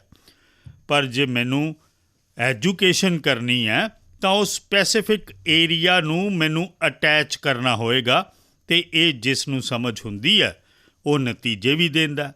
ਜੇ ਬੌਲਰ ਹੈ ਤਾਂ ਉਸ ਦੇ ਇਹ ਮਸਲ ਠੀਕ ਨਹੀਂ ਹੈ ਤਾਂ ਕਿੱਥੇ ਬੋਲਿੰਗ ਕਰ ਸਕੇਗਾ, ਕਿੰਨੇ ਓਵਰ ਕਰ ਸਕੇਗਾ। ਜੋ ਲੋਕ ਵੇਟ ਲਿਫਟਿੰਗ ਕਰਦੇ ਨੇ ਉਹਨਾਂ ਨੂੰ ਕਈ ਤਰ੍ਹਾਂ ਦੇ ਮਸਲਸ ਨੂੰ ਮਜ਼ਬੂਤ ਕਰਨਾ ਪੈਂਦਾ। ਹਾਰਡ ਵਰਕ ਤਾਂ ਉਹ ਵੀ ਕਰਦੇ ਨੇ, ਪਰ ਉਹ ਸਮਾਰਟਲੀ ਹਾਰਡ ਵਰਕ ਕਰਦੇ ਨੇ, ਅਤੇ ਉਹ ਸਮਾਰਟਲੀ ਹਾਰਡ ਵਰਕ ਕਰਦੇ ਨੇ ਤਾਂ ਜਾ ਕੇ ਕਾਮਯਾਬ ਹੁੰਦੇ ਨੇ। ਬਹੁਤ ਬਹੁਤ ਧੰਨਵਾਦ। नमस्कार मानयोग प्रधानमंत्री जी, मेरा नाम जोहिता पात्रा, मैं जवाहर नवोदय विद्यालय गुरुग्राम हरियाणा ਦੀ 10ਵੀਂ ਜਮਾਤ ਦੀ ਵਿਦਿਆਰਥਣ ਹਾਂ। ਇਹ ਮੇਰਾ ਸੁਭਾਗ ਹੈ ਕਿ ਮੈਂ ਪਰੀਖਿਆ ਪੇ ਚਰਚਾ 2023 ਚ ਸ਼ਾਮਿਲ ਹੋਈ ਹਾਂ। ਮਾਨਯੋਗ ਪ੍ਰਧਾਨ ਮੰਤਰੀ ਜੀ, ਮੈਂ ਇੱਕ ਐਵਰੇਜ ਸਟੂਡੈਂਟ ਹਾਂ ਅਤੇ ਤੁਹਾਡੇ ਕੋਲੋਂ ਐਗਜ਼ਾਮ ਵਿੱਚ ਕਿਸ ਤਰ੍ਹਾਂ ਬਿਹਤਰ ਕਰੀਏ ਇਸ ਬਾਰੇ ਆਪ ਜੀ ਵੱਲੋਂ ਮਾਰਗਦਰਸ਼ਨ ਚਾਹੁੰਦੀ ਹਾਂ। ਕਿਰਪਾ ਕਰਕੇ ਮਾਰਗਦਰਸ਼ਨ ਕਰੋ। ਸਭ ਤੋਂ ਪਹਿਲਾਂ ਮੈਂ ਤੁਹਾਨੂੰ ਵਧਾਈ ਦੇਣਾ ਕਿ ਤੁਹਾਨੂੰ ਪਤਾ ਹੈ ਕਿ ਤੁਸੀਂ ਐਵਰੇਜ ਹੋ, ਵਰਨਾ ਜ਼ਿਆਦਾਤਰ ਲੋਕ ਅਜਿਹੇ ਹੁੰਦੇ ਨੇ ਜੋ ਬਿਲੋ ਐਵਰੇਜ ਹੁੰਦੇ ਨੇ ਅਤੇ ਆਪਣੇ ਆਪ ਨੂੰ ਬੜਾ 30 ਮਾਰਖਾਂ ਮੰਨਦੇ ਨੇ, ਸਭ ਬੰਦਰ ਦੇ ਵਪਾਰੀ ਮੰਨਦੇ ਨੇ। ਤਾਂ ਮੈਂ ਸਭ ਤੋਂ ਪਹਿਲਾਂ ਤੁਹਾਨੂੰ ਅਤੇ ਤੁਹਾਡੇ ਮਾਤਾ ਪਿਤਾ ਨੂੰ ਵੀ ਵਧਾਈ ਦੇਣਾ। ਇੱਕ ਵਾਰ ਤੁਸੀਂ ਇਹ ਸੱਚ ਨੂੰ ਸਵੀਕਾਰ ਕਰ ਲਿਆ ਕਿ ਹਾਂ, ਇਹ ਮੇਰੀ ਸਮਰੱਥਾ, ਇਹ ਮੇਰੀ ਸਥਿਤੀ ਹੈ। ਮੈਨੂੰ ਹੁਣ ਇਸ ਦੇ ਹਿਸਾਬ ਨਾਲ ਚੀਜ਼ਾਂ ਨੂੰ ਲੱਭਣਾ ਪਏਗਾ। ਮੈਨੂੰ ਬਹੁਤ ਵੱਡਾ 30 ਮਾਰਖਾਂ ਬਣਨ ਦੀ ਜ਼ਰੂਰਤ ਨਹੀਂ ਹੈ। ਅਸੀਂ ਆਪਣੀ ਸਮਰੱਥਾ ਨੂੰ ਜਿਸ ਦਿਨ ਜਾਣ ਲੈਂਦੇ ਹਾਂ ਨਾ, ਤਾਂ ਅਸੀਂ ਸਭ ਤੋਂ ਵੱਡੇ ਸਮਰੱਥਾਵਾਨ ਬਣ ਜਾਂਦੇ ਹਾਂ। ਜੋ ਲੋਕ ਆਪਣੀ ਸਮਰੱਥਾ ਨੂੰ ਨਹੀਂ ਜਾਣਦੇ, ਉਹਨਾਂ ਨੂੰ ਸਮਰੱਥਾਵਾਨ ਬਣਨ 'ਚ ਬਹੁਤ ਸਾਰੀਆਂ ਰੁਕਾਵਟਾਂ ਆਉਂਦੀਆਂ ਨੇ। ਇਸ ਲਈ ਇਸ ਸਥਿਤੀ ਨੂੰ ਜਾਣਨਾ ਇਹ ਆਪਣੇ ਆਪ 'ਚ ਬਹੁਤ ਵੱਡੀ ਗੱਲ ਹੈ। ਪਰਮਾਤਮਾ ਨੇ ਤੁਹਾਨੂੰ ਸ਼ਕਤੀ ਬਖਸ਼ੀ ਹੈ, ਤੁਹਾਡੇ ਟੀਚਰਸ ਨੇ ਤੁਹਾਨੂੰ ਸ਼ਕਤੀ ਦਿੱਤੀ ਹੈ, ਤੁਹਾਡੇ ਪਰਿਵਾਰ ਨੇ ਸ਼ਕਤੀ ਦਿੱਤੀ ਹੈ, ਅਤੇ ਮੈਂ ਤਾਂ ਚਾਹਾਂਗਾ ਹਰ ਮਾਂ-ਬਾਪ ਤੋਂ ਕਿ ਤੁਸੀਂ ਬੱਚਿਆਂ ਦਾ ਸਹੀ ਮੁਲਾਂਕਣ ਕਰੋ, ਉਹਨਾਂ ਅੰਦਰ ਹੀਣ ਭਾਵਨਾ ਪੈਦਾ ਨਾ ਹੋਣ ਦਿਓ, ਪਰ ਸਹੀ ਮੁਲਾਂਕਣ ਕਰੋ। ਕਦੇ-ਕਦੇ ਉਸ ਨੂੰ ਕੋਈ ਬਹੁਤ ਵੱਡੀ ਮਹਿੰਗੀ ਚੀਜ਼ ਲਿਆਉਣੀ ਹੈ ਤਾਂ ਤੁਸੀਂ ਆਰਾਮ ਨਾਲ ਉਹਨੂੰ ਕਹੋ ਕਿ ਨਹੀਂ, ਸਾਡੇ ਘਰ ਦੀ ਇੰਨੀ ਤਾਕਤ ਨਹੀਂ ਹੈ ਕਿ ਅਜੇ ਅਸੀਂ ਇਹ ਚੀਜ਼ ਲੈ ਸਕੀਏ। ਤੁਸੀਂ ਇਸ ਤਰ੍ਹਾਂ ਕਰੋ ਕਿ 2 ਸਾਲ ਇੰਤਜ਼ਾਰ ਕਰੋ, ਇਸ 'ਚ ਕੁਝ ਬੁਰਾ ਨਹੀਂ ਹੈ। ਜੇ ਤੁਸੀਂ ਘਰ ਦੀ ਸਥਿਤੀ ਦੇ ਸੰਬੰਧ 'ਚ ਬੱਚੇ ਨਾਲ ਸਲਾਹ ਮਸ਼ਵਰਾ ਕਰਦੇ ਹੋ ਤਾਂ ਇਸ 'ਚ ਕੁਝ ਬੁਰਾ ਨਹੀਂ ਹੈ, ਅਤੇ ਇਸ ਲਈ ਅਸੀਂ ਇੱਕ ਸਧਾਰਨ ਲੈਵਲ ਦੇ ਵਿਅਕਤੀ ਹਾਂ ਅਤੇ ਜ਼ਿਆਦਾਤਰ ਲੋਕ ਸਧਾਰਨ ਪੱਧਰ ਦੇ ਲੋਕ ਹੀ ਹੁੰਦੇ ਨੇ। ਐਕਸਟਰਾ ਆਰਡੀਨਰੀ ਬਹੁਤ ਘੱਟ ਲੋਕ ਹੁੰਦੇ ਨੇ, ਪਰ ਆਮ ਲੋਕ ਖਾਸ ਕੰਮ ਕਰਦੇ ਨੇ, ਅਤੇ ਜਦੋਂ ਆਮ ਲੋਕ ਖਾਸ ਕੰਮ ਕਰਦੇ ਨੇ ਤਾਂ ਉਹ ਕਿਤੇ ਉਚਾਈ 'ਤੇ ਚਲੇ ਜਾਂਦੇ ਨੇ, ਐਵਰੇਜ ਦੇ ਮਾਨਦੰਡ ਨੂੰ ਤੋੜ ਕੇ ਅੱਗੇ ਚਲੇ ਜਾਂਦੇ ਨੇ। ਅਤੇ ਇਸੇ ਲਈ ਸਾਨੂੰ ਕਦੇ ਵੀ ਇਹ ਸੋਚਣਾ ਨਹੀਂ ਚਾਹੀਦਾ। ਦੁਨੀਆ 'ਚ ਤੁਸੀਂ ਵੇਖੋ, ਜ਼ਿਆਦਾਤਰ ਜਿਹੜੇ ਲੋਕ ਸਫਲ ਹੋਏ ਨੇ ਉਹ ਕੀ ਨੇ? ਕਿਸੇ ਜ਼ਮਾਨੇ 'ਚ ਉਹ ਐਵਰੇਜ ਲੋਕ ਸਨ, ਅਸਾਧਾਰਨ ਕੰਮ ਕਰਕੇ ਆਏ ਨੇ, ਬਹੁਤ ਵੱਡਾ ਰਿਜ਼ਲਟ ਲੈ ਕੇ ਆਏ ਨੇ। ਹੁਣ ਤੁਸੀਂ ਵੇਖਿਆ ਹੋਣਾ, ਇਨ੍ਹੀਂ ਦਿਨੀਂ ਦੁਨੀਆ 'ਚ, ਪੂਰੀ ਦੁਨੀਆ 'ਚ ਵਿਸ਼ਵ ਦੀ ਆਰਥਿਕ ਵਿਵਸਥਾ ਦੀ ਚਰਚਾ ਹੋ ਰਹੀ ਹੈ। ਕਿਹੜਾ ਦੇਸ਼ ਕਿੰਨਾ ਅੱਗੇ ਗਿਆ, ਕਿਸ ਦੀ ਆਰਥਿਕ ਸਥਿਤੀ ਕਿਹੋ ਜਿਹੀ ਹੈ, ਅਤੇ ਕੋਰੋਨਾ ਤੋਂ ਬਾਅਦ ਤਾਂ ਇੱਕ ਵੱਡਾ ਮਾਨਦੰਡ ਬਣ ਗਿਆ। ਅਤੇ ਅਜਿਹਾ ਤਾਂ ਹੈ ਨਹੀਂ ਕਿ ਦੁਨੀਆ 'ਚ ਅਰਥ ਸ਼ਾਸਤਰੀਆਂ ਦੀ ਕਮੀ ਹੈ। ਵੱਡੇ ਵੱਡੇ ਨੋਬਲ ਪ੍ਰਾਈਜ਼ ਵਿਨਰਸ ਨੇ ਜੋ ਗਾਈਡ ਕਰ ਸਕਦੇ ਨੇ ਕਿ ਇਸ ਤਰ੍ਹਾਂ ਕਰਨ ਨਾਲ ਆਰਥਿਕ ਸਥਿਤੀ ਐਸੀ ਬਣੇਗੀ, ਅਜਿਹਾ ਕਰਨ ਨਾਲ ਇਸ ਤਰ੍ਹਾਂ ਬਣੇਗੀ। ਕੋਈ ਕਮੀ ਨਹੀਂ ਹੈ। ਗਿਆਨ ਦਾ ਭੰਡਾਰ ਵੰਡਣ ਵਾਲੇ ਤਾਂ ਹਰ ਗਲੀ ਮੁਹੱਲੇ 'ਚ ਮੌਜੂਦ ਨੇ, ਅਤੇ ਕੁਝ ਵਿਦਵਾਨ ਵੀ ਅਵੇਲੇਬਲ ਨੇ ਜਿਨ੍ਹਾਂ ਨੇ ਬਹੁਤ ਕੁਝ ਕੀਤਾ। ਪਰ ਅਸੀਂ ਵੇਖਿਆ ਕਿ ਭਾਰਤ ਅੱਜ ਦੁਨੀਆ 'ਚ ਜੋ ਆਰਥਿਕ ਤੁਲਨਾਤਮਕ ਅਧਿਐਨ ਹੋ ਰਿਹਾ, ਭਾਰਤ ਨੂੰ ਇੱਕ ਆਸ਼ਾ ਦੀ ਕਿਰਨ ਦੇ ਰੂਪ 'ਚ ਵੇਖਿਆ ਜਾ ਰਿਹਾ। ਤੁਸੀਂ 2-3 ਸਾਲ ਪਹਿਲਾਂ ਵੇਖਿਆ ਹੋਵੇਗਾ ਕਿ ਸਾਡੀ ਸਰਕਾਰ ਦੇ ਵਿਸ਼ੇ 'ਚ ਇਹੀ ਲਿਖਿਆ ਜਾਂਦਾ ਸੀ ਕਿ ਇਹਨਾਂ ਕੋਲ ਕੋਈ ਇਕੋਨੋਮਿਸਟ ਨਹੀਂ ਹੈ, ਸਭ ਐਵਰੇਜ ਲੋਕ ਨੇ, ਪ੍ਰਾਈਮ ਮਿਨਿਸਟਰ ਨੂੰ ਵੀ ਕੋਈ ਇਕਨੋਮਿਕ ਗਿਆਨ ਨਹੀਂ ਹੈ, ਇਹੀ ਲਿਖਿਆ ਜਾਂਦਾ ਸੀ। ਪੜ੍ਹਦੇ ਹੋ ਕਿ ਨਹੀਂ ਪੜ੍ਹਦੇ? ਪਰ ਅੱਜ ਦੁਨੀਆ 'ਚ ਉਹੀ ਦੇਸ਼ ਜਿਸ ਨੂੰ ਐਵਰੇਜ ਕਿਹਾ ਜਾਂਦਾ ਸੀ, ਉਹ ਦੇਸ਼ ਅੱਜ ਦੁਨੀਆ 'ਚ ਚਮਕ ਰਿਹਾ ਦੋਸਤੋ। ਅਤੇ ਇਸ ਲਈ ਹੁਣ ਅਸੀਂ ਇਸ ਪ੍ਰੈਸ਼ਰ 'ਚ ਨਾ ਰਹੀਏ ਦੋਸਤੋ ਕਿ ਤੁਸੀਂ ਐਕਸਟਰਾ ਆਰਡੀਨਰੀ ਨਹੀਂ ਹੋ, ਤੇ ਦੂਜੀ ਗੱਲ ਕਿ ਤੁਸੀਂ ਐਵਰੇਜ ਵੀ ਹੋਵੋਗੇ, ਤੁਹਾਡੇ ਅੰਦਰ ਕੁਝ ਨਾ ਕੁਝ ਤਾਂ ਐਕਸਟਰਾ ਆਰਡੀਨਰੀ ਹੋਏਗਾ ਹੀ ਹੋਏਗਾ, ਤੇ ਜਿਹੜੇ ਐਕਸਟਰਾ ਆਰਡੀਨਰੀ ਨੇ ਉਹਨਾਂ ਅੰਦਰ ਵੀ ਕੁਝ ਨਾ ਕੁਝ ਐਵਰੇਜ ਹੋਏਗਾ। ਹਰ ਇੱਕ ਨੂੰ ਈਸ਼ਵਰ ਨੇ ਇੱਕ ਅਦਭੁਤ ਸਮਰੱਥਾ ਦਿੱਤੀ ਹੁੰਦੀ ਹੈ, ਬਸ ਤੁਸੀਂ ਉਸ ਨੂੰ ਪਛਾਣਨਾ, ਉਸ ਨੂੰ ਖਾਦ ਪਾਣੀ ਪਾਉਣਾ, ਤੁਸੀਂ ਬਹੁਤ ਤੇਜ਼ੀ ਨਾਲ ਅੱਗੇ ਨਿਕਲ ਜਾਓਗੇ, ਇਹ ਮੇਰਾ ਵਿਸ਼ਵਾਸ ਹੈ। ਧੰਨਵਾਦ। मानयोग प्रधानमंत्री जी नमस्कार। मेरा नाम मन्नत बाजवा है। मैं Saint Joseph Senior Secondary School ਦੀ ਵਿਦਿਆਰਥਣ ਹਾਂ। ਮੇਰਾ ਆਪ ਨੂੰ ਪ੍ਰਸ਼ਨ ਇਹ ਹੈ ਕਿ ਮੈਂ ਜਦੋਂ ਆਪਣੇ ਆਪ ਨੂੰ ਤੁਹਾਡੇ ਜਿਹੇ ਪ੍ਰਤਿਸ਼ਠਿਤ ਸ਼ਖਸੀਅਤ ਦੀ ਥਾਂ 'ਤੇ ਰੱਖ ਕੇ ਕਲਪਨਾ ਕਰਦੀ ਹਾਂ, ਜਿੱਥੇ ਭਾਰਤ ਜਿਹੇ ਦੇਸ਼ ਨੂੰ ਚਲਾਉਣਾ, ਜਿੱਥੇ ਇੰਨੀ ਵੱਡੀ ਜਨਸੰਖਿਆ ਹੈ ਅਤੇ ਜਿੱਥੇ ਆਪਣੀ ਰਾਏ ਰੱਖਣ ਵਾਲਿਆਂ ਦੀ ਗਿਣਤੀ ਬਹੁਤ ਜ਼ਿਆਦਾ ਹੈ, ਤੁਹਾਡੇ ਬਾਰੇ ਨਕਾਰਾਤਮਕ ਰਾਏ ਰੱਖਣ ਵਾਲੇ ਲੋਕ ਵੀ ਨੇ, ਕੀ ਉਹ ਤੁਹਾਨੂੰ ਪ੍ਰਭਾਵਿਤ ਕਰਦੇ ਨੇ? ਜੇ ਹਾਂ ਕਰਦੇ ਨੇ ਤਾਂ ਤੁਸੀਂ ਆਤਮ ਸੰਦੇਹ ਦੀ ਭਾਵਨਾ ਤੋਂ ਕਿਸ ਤਰ੍ਹਾਂ ਉੱਪਰ ਉੱਠਦੇ ਹੋ? ਮੈਂ ਇਸ 'ਚ ਤੁਹਾਡੇ ਕੋਲੋਂ ਮਾਰਗਦਰਸ਼ਨ ਚਾਹੁੰਦੀ ਹਾਂ। ਧੰਨਵਾਦ ਸ਼੍ਰੀਮਾਨ। ਮਾਨਯੋਗ ਪ੍ਰਧਾਨ ਮੰਤਰੀ ਜੀ ਨਮਸਕਾਰ। ਮੇਰਾ ਨਾਂ ਅਸ਼ਟਮੀ ਸੇਨ ਹੈ। ਮੈਂ ਕਲਾਸ 12ਵੀਂ ਦੀ ਵਿਦਿਆਰਥਣ DAV ਪਬਲਿਕ ਸਕੂਲ ਪ੍ਰਗਿੰਤ ਨਗਰ, ਦੱਖਣੀ ਸਿੱਕਮ ਤੋਂ ਹਾਂ। ਮੇਰਾ ਸਵਾਲ ਤੁਹਾਡੇ ਤੋਂ ਇਹ ਹੈ ਕਿ ਜਦੋਂ ਮੀਡੀਆ ਅਤੇ ਆਪੋਜੀਸ਼ਨ ਤੁਹਾਡੀ ਆਲੋਚਨਾ ਕਰਦੇ ਨੇ ਤਾਂ ਤੁਸੀਂ ਕਿਸ ਤਰ੍ਹਾਂ ਉਹਨਾਂ ਦਾ ਸਾਹਮਣਾ ਕਰਦੇ ਹੋ, ਜਦਕਿ ਮੈਂ ਆਪਣੇ ਗਾਰਡੀਅਨਸ ਦੀਆਂ ਸ਼ਿਕਾਇਤਾਂ ਦਾ ਸਾਹਮਣਾ ਨਹੀਂ ਕਰ ਪਾਉਂਦੀ ਹਾਂ। ਕਿਰਪਾ ਕਰਕੇ ਮੇਰਾ ਮਾਰਗਦਰਸ਼ਨ ਕਰੋ। ਧੰਨਵਾਦ ਸ਼੍ਰੀਮਾਨ। मानयोग प्रधानमंत्री जी, मेरा नाम सोलंकी कुमकुम है। मैं अहमदाबाद शहर ਤੋਂ ਹਾਂ ਤੇ 12ਵੀਂ ਦੀ ਵਿਦਿਆਰਥਣ ਹਾਂ। ਮੇਰਾ ਪ੍ਰਸ਼ਨ ਹੈ ਕਿ ਤੁਸੀਂ ਇੰਨੇ ਵੱਡੇ ਪ੍ਰਜਾਤਾਂਤਰਿਕ ਦੇਸ਼ ਦੇ ਪ੍ਰਧਾਨ ਮੰਤਰੀ ਹੋ, ਜਿਨ੍ਹਾਂ ਨੂੰ ਕਿੰਨੀਆਂ ਸਾਰੀਆਂ ਚੁਣੌਤੀਆਂ ਦਾ ਸਾਹਮਣਾ ਕਰਨਾ ਪੈਂਦਾ ਹੈ। ਤੁਸੀਂ ਇਹਨਾਂ ਚੁਣੌਤੀਆਂ ਨਾਲ ਕਿਵੇਂ ਲੜਦੇ ਹੋ? ਕਿਰਪਾ ਕਰਕੇ ਮੇਰਾ ਮਾਰਗਦਰਸ਼ਨ ਕਰੋ। ਧੰਨਵਾਦ। ਨਮਸਤੇ ਮੋਦੀ ਜੀ, ਮੈਂ ਆਕਾਸ਼ ਦਰੀਰਾ 12ਵੀਂ ਜਮਾਤ Wild Field Global School Bangalore ਤੋਂ। ਮੇਰਾ ਤੁਹਾਨੂੰ ਇਹ ਸਵਾਲ ਹੈ ਕਿ ਮੇਰੀ ਨਾਨੀ ਕਵਿਤਾ ਮਖੀਜਾ ਮੈਨੂੰ ਹਮੇਸ਼ਾ ਸਲਾਹ ਦਿੰਦੇ ਨੇ ਤੁਹਾਡੇ ਕੋਲੋਂ ਸਿੱਖਣ ਲਈ ਕਿ ਕਿਸ ਤਰ੍ਹਾਂ ਅਪੋਜੀਸ਼ਨ ਪਾਰਟੀ ਦੇ ਲਾਏ ਹੋਏ ਹਰ ਇਲਜ਼ਾਮ, ਹਰ ਆਲੋਚਨਾ ਨੂੰ ਤੁਸੀਂ ਟੌਨਿਕ ਅਤੇ ਮੌਕੇ ਦੇ ਰੂਪ 'ਚ ਵੇਖਦੇ ਹੋ। ਤੁਸੀਂ ਇਹ ਕਿਸ ਤਰ੍ਹਾਂ ਕਰਦੇ ਹੋ ਮੋਦੀ ਜੀ? ਕਿਰਪਾ ਕਰਕੇ ਸਾਨੂੰ ਯੁਵਾਵਾਂ ਨੂੰ ਵੀ ਪ੍ਰੇਰਨਾ ਦਿਓ ਤਾਂ ਕਿ ਅਸੀਂ ਜੀਵਨ ਦੀ ਹਰ ਪ੍ਰੀਖਿਆ 'ਚ ਸਫਲ ਹੋਈਏ। ਧੰਨਵਾਦ ਮੋਦੀ ਜੀ।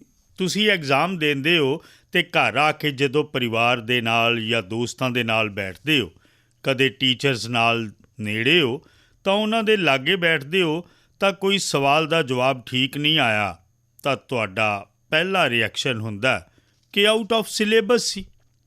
ਇਹੀ ਹੁੰਦਾ ਨਾ, ਇਹ ਵੀ ਆਊਟ ਆਫ ਸਿਲੇਬਸ ਹੈ। ਪਰ ਮੈਂ ਅੰਦਾਜ਼ਾ ਲਾ ਸਕਦਾ ਕਿ ਤੁਸੀਂ ਕੀ ਕਹਿਣਾ ਚਾਹੁੰਦੇ ਹੋ। ਜੇ ਤੁਸੀਂ ਮੈਨੂੰ ਨਾ ਜੋੜਿਆ ਹੁੰਦਾ ਤਾਂ ਸ਼ਾਇਦ ਤੁਸੀਂ ਆਪਣੀ ਗੱਲ ਨੂੰ ਹੋਰ ਚੰਗੇ ਤਰੀਕੇ ਨਾਲ ਕਹਿਣਾ ਚਾਹੁੰਦੇ ਹੋਵੋਗੇ, ਪਰ ਸ਼ਾਇਦ ਤੁਹਾਨੂੰ ਪਤਾ ਹੈ, ਇਸ ਲਈ ਬੜੀ ਚਲਾਕੀ ਨਾਲ ਤੁਸੀਂ ਮੈਨੂੰ ਲਪੇਟ ਲਿਆ। ਵੇਖੋ, ਜਿੱਥੇ ਤੱਕ ਮੇਰਾ ਸਵਾਲ ਹੈ, ਕਨਵਿਕਸ਼ਨ ਹੈ ਅਤੇ ਮੇਰੇ ਲਈ ਇਹ ਆਰਟੀਕਲ ਆਫ ਫੇਥ ਹੈ। ਮੈਂ ਸਿਧਾਂਤ ਵਜੋਂ ਮੰਨਦਾ ਕਿ ਖੁਸ਼ਹਾਲ ਲੋਕਤੰਤਰ ਲਈ ਆਲੋਚਨਾ ਇੱਕ ਸ਼ੁੱਧੀ ਅਗਨ ਹੈ। ਆਲੋਚਨਾ ਇੱਕ ਖੁਸ਼ਹਾਲ ਲੋਕਤੰਤਰ ਦੀ ਪੂਰਵ ਸ਼ਰਤ ਹੈ ਅਤੇ ਇਸ ਲਈ ਤੁਸੀਂ ਵੇਖਿਆ ਹੋਵੇਗਾ ਕਿ ਟੈਕਨੋਲੋਜੀ ਵਿੱਚ ਓਪਨ ਸੋਰਸ ਟੈਕਨੋਲੋਜੀ ਹੁੰਦੀ ਹੈ। ਪਤਾ ਹੈ ਨਾ, ਓਪਨ ਸੋਰਸ ਹੁੰਦਾ ਹੈ, ਉਸ 'ਚ ਸਭ ਲੋਕ ਆਪਣੀਆਂ ਆਪਣੀਆਂ ਚੀਜ਼ਾਂ ਪਾਉਂਦੇ ਨੇ ਅਤੇ ਓਪਨ ਸੋਰਸ ਟੈਕਨੋਲੋਜੀ ਦੇ ਜ਼ਰੀਏ ਇਹ ਅਲਾਓ ਕੀਤਾ ਜਾਂਦਾ ਕਿ ਵੇਖੋ, ਇਹ ਅਸੀਂ ਕੀਤਾ, ਅਸੀਂ ਇੱਥੇ ਜਾ ਕੇ ਅੜੇ ਹਾਂ। ਹੋ ਸਕਦਾ ਕੁਝ ਕਮੀਆਂ ਹੋਣਗੀਆਂ ਤਾਂ ਲੋਕ ਉਸ ਟੈਕਨੋਲੋਜੀ 'ਚ ਆਪਣੇ ਆਪਣੇ ਸੋਰਸ ਵਿਊਜ਼ ਇਨਸਰਟ ਕਰਦੇ ਨੇ ਅਤੇ ਕਾਫੀ ਲੋਕਾਂ ਦੀਆਂ ਕੋਸ਼ਿਸ਼ਾਂ ਨਾਲ ਉਹ ਇੱਕਦਮ ਖੁਸ਼ਹਾਲ ਰਿਚ ਬਣ ਜਾਂਦਾ ਹੈ। ਇਹ ਓਪਨ ਸੋਰਸ ਅੱਜ ਕੱਲ੍ਹ ਬਹੁਤ ਹੀ ਤਾਕਤਵਰ ਇੰਸਟਰੂਮੈਂਟ ਮੰਨਿਆ ਜਾਂਦਾ ਹੈ। ਉਸੇ ਤਰ੍ਹਾਂ ਨਾਲ ਕੁਝ ਕੰਪਨੀਆਂ ਆਪਣੇ ਪ੍ਰੋਡਕਟ ਨੂੰ ਮਾਰਕੀਟ 'ਚ ਰੱਖਦੀਆਂ ਨੇ ਅਤੇ ਚੈਲੰਜ ਕਰਦੀਆਂ ਨੇ ਕਿ ਉਸ 'ਚ ਜੋ ਕਮੀਆਂ ਨੇ ਉਹ ਵਿਖਾਏਗਾ, ਉਸ ਨੂੰ ਅਸੀਂ ਇਨਾਮ ਦਿਆਂਗੇ। ਬਾਉਂਡ ਸਿਸਟਮਸ ਦੀ ਵਿਵਸਥਾ ਹੋਈ ਹੈ। ਇਸ ਦਾ ਮਤਲਬ ਇਹ ਹੋਇਆ ਕਿ ਹਰ ਕੋਈ ਚਾਹੁੰਦਾ ਕਿ ਕਮੀਆਂ ਜੋ ਹੋਣ ਉਸ ਤੋਂ ਮੁਕਤੀ ਦਾ ਰਸਤਾ ਮਿਲੇ। ਕੋਈ ਪੁਆਇੰਟ ਆਊਟ ਕਰੇਗਾ ਤਾਂ ਹੀ ਮਿਲੇਗਾ ਨਾ। ਪਰ ਕਦੇ ਕਦੇ ਕੀ ਹੁੰਦਾ, ਆਲੋਚਨਾ ਕਰਨ ਵਾਲਾ ਕੌਣ ਹੈ ਉਸ ਉੱਤੇ ਸਾਰਾ ਮਾਮਲਾ ਸੈੱਟ ਹੋ ਜਾਂਦਾ। ਜਿਸ ਤਰ੍ਹਾਂ ਮੰਨ ਲਓ ਤੁਹਾਡੇ ਇੱਥੇ ਸਕੂਲ ਦੇ ਅੰਦਰ ਫੈਂਸੀ ਡਰੈਸ ਕੰਪੀਟੀਸ਼ਨ ਹੈ ਅਤੇ ਤੁਸੀਂ ਬੜੇ ਚਾਅ ਨਾਲ ਵਧੀਆ ਜਿਹੀ ਫੈਂਸੀ ਡਰੈਸ ਪਾ ਕੇ ਗਏ ਅਤੇ ਤੁਹਾਡਾ ਇੱਕ ਪਿਆਰਾ ਦੋਸਤ ਜਿਸ ਦੀ ਹਰ ਗੱਲ ਤੁਹਾਨੂੰ ਚੰਗੀ ਲੱਗਦੀ ਹੈ ਉਹ ਕਹਿ ਦੇ ਕਿ ਯਾਰ ਤੂੰ ਕੀ ਪਾ ਲਿਆ, ਇਹ ਚੰਗਾ ਨਹੀਂ ਲੱਗ ਰਿਹਾ, ਤਾਂ ਤੁਹਾਡਾ ਇੱਕ ਰਿਐਕਸ਼ਨ ਹੋਏਗਾ। ਅਤੇ ਇੱਕ ਸਟੂਡੈਂਟ ਹੈ ਜੋ ਤੁਹਾਨੂੰ ਥੋੜ੍ਹਾ ਘੱਟ ਪਸੰਦ ਹੈ, ਉਸ ਨੂੰ ਵੇਖਦਿਆਂ ਨੂੰ ਤੁਹਾਨੂੰ ਨੈਗੇਟਿਵ ਵਾਈਬ੍ਰੇਸ਼ਨਸ ਆਉਂਦੀਆਂ ਨੇ, ਤੁਹਾਨੂੰ ਉਸ ਦੀਆਂ ਗੱਲਾਂ ਬਿਲਕੁਲ ਪਸੰਦ ਨਹੀਂ, ਉਹ ਕਹਿ ਦੇ ਕਿ ਇਸ ਤਰ੍ਹਾਂ ਪਾਉਂਦੇ ਨੇ, ਤਾਂ ਤੁਹਾਡਾ ਦੂਸਰਾ ਰਿਐਕਸ਼ਨ ਹੋਏਗਾ ਜੋ ਆਪਣਾ ਹੈ, ਉਹ ਕਹਿੰਦਾ ਹੈ ਤਾਂ ਤੁਸੀਂ ਉਸ ਨੂੰ ਪੋਜ਼ੀਟਿਵਲੀ ਲੈਂਦੇ ਹੋ ਉਸ ਦੀ ਆਲੋਚਨਾ ਨੂੰ। ਪਰ ਜਿਹੜਾ ਤੁਹਾਨੂੰ ਪਸੰਦ ਨਹੀਂ ਹੈ ਜਦੋਂ ਉਹ ਵੀ ਉਹੀ ਕਹਿ ਰਿਹਾ ਤਾਂ ਤੁਹਾਨੂੰ ਗੁੱਸਾ ਆਉਂਦਾ, ਤੂੰ ਕੌਣ ਹੁੰਨਾ, ਮੇਰੀ ਮਰਜ਼ੀ। ਇੱਦਾਂ ਹੀ ਹੁੰਦਾ ਨਾ। ਆਲੋਚਨਾ ਕਰਨ ਵਾਲੇ ਤਾਂ ਆਦਤਨ ਕਰਦੇ ਰਹਿੰਦੇ ਨੇ, ਤੁਸੀਂ ਉਹਨਾਂ ਨੂੰ ਇੱਕ ਬਕਸੇ 'ਚ ਪਾ ਕੇ ਰੱਖ ਦਿਓ, ਦਿਮਾਗ ਖਪਾਓ ਹੀ ਨਾ ਜ਼ਿਆਦਾ, ਕਿਉਂਕਿ ਉਹਨਾਂ ਦਾ ਇਰਾਦਾ ਹੀ ਕੁਝ ਹੋਰ ਹੈ। ਹੁਣ ਘਰ 'ਚ ਆਲੋਚਨਾ ਹੁੰਦੀ ਹੈ ਕਿ ਮੈਂ ਸਮਝਦਾ ਕਿ ਕੁਝ ਗਲਤੀ ਹੋ ਰਹੀ ਹੈ। ਘਰ ਵਿੱਚ ਆਲੋਚਨਾ ਨਹੀਂ ਹੁੰਦੀ ਹੈ, ਇਹ ਬਦਕਿਸਮਤੀ ਦਾ ਵਿਸ਼ਾ ਹੈ। ਆਲੋਚਨਾ ਕਰਨ ਲਈ ਮਾਂ-ਬਾਪ ਨੂੰ ਬਹੁਤ ਜਾਣਨਾ ਸਮਝਣਾ ਪੈਂਦਾ, ਤੁਹਾਨੂੰ ਓਬਜ਼ਰਵ ਕਰਨਾ ਪੈਂਦਾ, ਤੁਹਾਡੇ ਟੀਚਰ ਨੂੰ ਮਿਲਣਾ ਪੈਂਦਾ, ਤੁਹਾਡੇ ਦੋਸਤਾਂ ਦੀਆਂ ਆਦਤਾਂ ਜਾਣਨੀਆਂ ਪੈਂਦੀਆਂ ਨੇ, ਤੁਹਾਡੀ ਰੋਜ਼ਮर्रा ਦੀ ਰੂਟੀਨ ਨੂੰ ਸਮਝਣਾ ਪੈਂਦਾ, ਤੁਹਾਨੂੰ ਫੋਲੋ ਕਰਨਾ ਪੈਂਦਾ, ਤੁਹਾਡਾ ਮੋਬਾਈਲ 'ਤੇ ਕਿੰਨਾ ਟਾਈਮ ਲੱਗ ਰਿਹਾ, ਮੋਬਾਈਲ ਸਕਰੀਨ ਉੱਤੇ ਤੁਹਾਡਾ ਕਿੰਨਾ ਸਮਾਂ ਜਾ ਰਿਹਾ, ਇਹ ਸਭ ਕੁਝ ਬਹੁਤ ਬਰੀਕੀ ਨਾਲ ਦੇਖਦੇ ਹੋਏ ਸਮਝਦੇ ਹੋਏ ਮਾਂ-ਬਾਪ ਓਬਜ਼ਰਵ ਕਰਦੇ ਨੇ। ਫਿਰ ਕਦੋਂ ਤੁਸੀਂ ਚੰਗੇ ਮੂਡ 'ਚ ਹੁੰਦੇ ਹੋ ਉਹ ਵੇਖਦੇ ਨੇ, ਅਤੇ ਜਦੋਂ ਚੰਗੇ ਮੂਡ 'ਚ ਹੁੰਦੇ ਹੋ, ਇਕੱਲੇ ਹੁੰਦੇ ਹੋ, ਤਾਂ ਪਿਆਰ ਨਾਲ ਉਹ ਕਹਿੰਦੇ ਨੇ ਕਿ ਦੇਖ ਬੇਟੇ ਤੇਰੇ ਅੰਦਰ ਇੰਨੀ ਸਮਰੱਥਾ ਹੈ, ਇੰਨੀ ਪੋਟੈਂਸ਼ੀਅਲ ਹੈ, ਵੇਖ ਤੇਰੀ ਸ਼ਕਤੀ ਕਿੱਥੇ ਕਿਉਂ ਜਾ ਰਹੀ ਹੈ, ਤਾਂ ਉਹ ਸਹੀ ਜਗ੍ਹਾ ਉੱਤੇ ਰਜਿਸਟਰ ਹੁੰਦਾ। ਉਹ ਆਲੋਚਨਾ ਕੰਮ ਆਉਂਦੀ ਹੈ, ਪਰ ਅੱਜ ਕੱਲ੍ਹ ਮਾਂ-ਬਾਪ ਕੋਲ ਹੀ ਇੰਨਾ ਟਾਈਮ ਨਹੀਂ ਹੈ। ਉਹ ਆਲੋਚਨਾ ਨਹੀਂ ਕਰਦੇ, ਟੋਕਾ ਟਾਕੀ ਕਰਦੇ ਨੇ। ਫਿਰ ਗੁੱਸਾ ਤੁਹਾਨੂੰ ਆਉਂਦਾ ਨਾ, ਉਹ ਟੋਕਾ ਟਾਕੀ 'ਤੇ ਆਉਂਦਾ।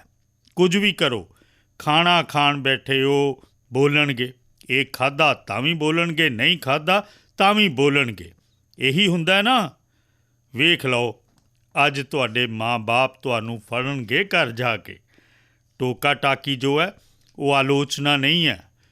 ਹੁਣ ਮੈਂ ਮਾਂ-ਬਾਪ ਨੂੰ ਕਹਾਂਗਾ ਕਿ ਕਿਰਪਾ ਕਰਕੇ ਤੁਸੀਂ ਆਪਣੇ ਬੱਚਿਆਂ ਦੀ ਭਲਾਈ ਲਈ ਇਸ ਟੋਕਾ ਟਾਕੀ ਦੇ ਚੱਕਰ ਤੋਂ ਬਾਹਰ ਨਿਕਲੋ। ਉਸ ਨਾਲ ਤੁਸੀਂ ਬੱਚਿਆਂ ਦੀ ਜ਼ਿੰਦਗੀ ਨੂੰ ਮੋਲਡ ਨਹੀਂ ਕਰ ਸਕਦੇ ਹੋ। ਸਵੇਰ ਤੋਂ ਉਹ ਪੂਰਾ ਦਿਨ ਬਹੁਤ ਚੰਗੇ ਮੂਡ 'ਚ ਨੇ ਅਤੇ ਤੁਸੀਂ ਤੜਕੇ ਹੀ ਕੁਝ ਕਹਿ ਦਿੱਤਾ, ਵੇਖ ਦੁੱਧ ਠੰਡਾ ਹੋ ਗਿਆ, ਤੂੰ ਦੁੱਧ ਨਹੀਂ ਪੀਂਦਾ, ਸ਼ੁਰੂ ਕਰ ਦਿੱਤਾ, ਤੂੰ ਤਾਂ ਇੱਦਾਂ ਹੀ ਹੈ। ਉਹਨੂੰ ਦੇਖ ਕਿੰਨਾ ਚੰਗਾ, ਮਾਂ ਦੇ ਇੱਕ ਵਾਰ ਕਹਿਣ 'ਤੇ ਹੀ ਦੁੱਧ ਪੀ ਲੈਂਦਾ, ਫਿਰ ਉਹਦਾ ਦਿਮਾਗ ਸਟਕਦਾ। ਅਤੇ ਇਸ ਲਈ ਹੁਣ ਤੁਸੀਂ ਵੇਖੋ ਸਾਡੇ ਪਾਰਲੀਮੈਂਟ 'ਚ ਕੁਝ ਲੋਕ ਬਹੁਤ ਵਧੀਆ ਤਿਆਰੀ ਕਰਕੇ ਆਉਂਦੇ ਨੇ ਪਾਰਲੀਮੈਂਟ 'ਚ ਆਪਣੀ ਸਪੀਚ ਦੇਣ ਲਈ, ਪਰ ਕੁਦਰਤੀ ਜੋ ਸਾਹਮਣੇ ਵਾਲੇ ਆਪੋਜੀਸ਼ਨ ਪਾਰਟੀ ਦੇ ਲੋਕ ਹੁੰਦੇ ਨੇ ਨਾ, ਉਹ ਤੁਹਾਡੀ ਸਾਈਕੋਲੋਜੀ ਜਾਣਦੇ ਨੇ, ਤਾਂ ਵਿੱਚ ਐਵੇਂ ਹੀ ਬੈਠੇ ਟਿੱਪਣੀ ਕਰ ਦਿੰਦੇ ਨੇ, ਅਤੇ ਉਹਨੂੰ ਪਤਾ ਕਿ ਟਿੱਪਣੀ ਐਸੀ ਹੈ ਕਿ ਉਹ ਰਿਐਕਟ ਕਰੇਗਾ ਹੀ ਕਰੇਗਾ। ਤਾਂ ਸਾਡਾ ਜੋ MP ਹੁੰਦਾ ਉਸ ਨੂੰ ਲੱਗਦਾ ਕਿ ਹੁਣ ਇੰਪੋਰਟੈਂਟ ਇਸ ਦੀ ਟਿੱਪਣੀ ਹੈ, ਇਸ ਲਈ ਜੋ ਤਿਆਰੀ ਕਰਕੇ ਆਇਆ ਉਹ ਛੁੱਟ ਜਾਂਦੀ ਹੈ ਅਤੇ ਉਸੇ ਦੀ ਟਿੱਪਣੀ ਦਾ ਜਵਾਬ ਦਿੰਦਾ ਰਹਿੰਦਾ ਅਤੇ ਆਪਣੀ ਪੂਰੀ ਬਰਬਾਦੀ ਕਰ ਦਿੰਦਾ। ਅਤੇ ਜੇਕਰ ਟਿੱਪਣੀ ਹੈ ਹਾਸੇ ਮਜ਼ਾਕ 'ਚ ਖੇਡ ਦੀ ਛੁੱਟੀ ਕਰ ਦਿੱਤੀ, ਦੂਸਰੇ ਸੈਕਿੰਡ 'ਚ ਆਪਣੇ ਵਿਸ਼ੇ 'ਤੇ ਚਲਾ ਜਾਂਦਾ, ਤਾਂ ਉਸ ਨੂੰ ਫੋਕਸ ਐਕਟੀਵਿਟੀ ਦਾ ਨਤੀਜਾ ਮਿਲਦਾ। ਇਸ ਲਈ ਸਾਨੂੰ ਆਪਣਾ ਫੋਕਸ ਨਹੀਂ ਛੱਡਣਾ ਚਾਹੀਦਾ। ਦੂਸਰੀ ਗੱਲ ਹੈ, ਆਲੋਚਨਾ ਕਰਨ ਲਈ ਬਹੁਤ ਮਿਹਨਤ ਕਰਨੀ ਪੈਂਦੀ ਹੈ, ਬਹੁਤ ਪੜ੍ਹਨਾ ਪੈਂਦਾ, ਉਸ ਦਾ ਐਨਾਲਿਸਿਸ ਕਰਨਾ ਪੈਂਦਾ, ਕੰਪੈਰੀਜ਼ਨ ਕਰਨਾ ਪੈਂਦਾ, ਪਿਛਲਾ ਵੇਰਵਾ ਦੇਖਣਾ ਪੈਂਦਾ, ਅੱਜ ਵੇਖਣਾ ਪੈਂਦਾ, ਅਗਲਾ ਵੇਖਣਾ ਪੈਂਦਾ, ਸਖਤ ਮਿਹਨਤ ਕਰਨੀ ਪੈਂਦੀ ਹੈ ਤਾਂ ਜਾ ਕੇ ਆਲੋਚਨਾ ਮੁਮਕਿਨ ਹੋ ਪਾਉਂਦੀ ਹੈ। ਇਸ ਲਈ ਅੱਜ ਕੱਲ੍ਹ ਸ਼ਾਰਟਕਟ ਦਾ ਜ਼ਮਾਨਾ ਹੈ। ਜ਼ਿਆਦਾਤਰ ਲੋਕ ਇਲਜ਼ਾਮ ਦਰਾਜ਼ੀ ਕਰਦੇ ਨੇ, ਆਲੋਚਨਾ ਨਹੀਂ ਕਰਦੇ। ਆਲੋਚਨਾ ਤੇ ਇਲਜ਼ਾਮ ਦੇ ਦਰਮਿਆਨ ਬਹੁਤ ਵੱਡੀ ਖਾਈ ਹੈ। ਅਸੀਂ ਇਲਜ਼ਾਮਾਂ ਨੂੰ ਆਲੋਚਨਾ ਨਾ ਸਮਝੀਏ। ਆਲੋਚਨਾ ਤਾਂ ਇੱਕ ਤਰ੍ਹਾਂ ਦਾ ਉਹ ਨਿਊਟਰੀਐਂਟ ਹੈ ਜੋ ਸਾਨੂੰ ਖੁਸ਼ਹਾਲ ਕਰਦਾ ਹੈ। ਇਲਜ਼ਾਮ ਉਹ ਚੀਜ਼ਾਂ ਨੇ ਜਿਨ੍ਹਾਂ ਨੂੰ ਸਾਨੂੰ ਗੰਭੀਰਤਾ ਨਾਲ ਲੈਣ ਦੀ ਜ਼ਰੂਰਤ ਨਹੀਂ ਹੈ, ਸਮਾਂ ਬਰਬਾਦ ਕਰਨ ਦੀ ਜ਼ਰੂਰਤ ਨਹੀਂ ਹੈ। ਪਰ ਆਲੋਚਨਾ ਨੂੰ ਕਦੇ ਲਾਈਟਲੀ ਨਹੀਂ ਲੈਣਾ ਚਾਹੀਦਾ।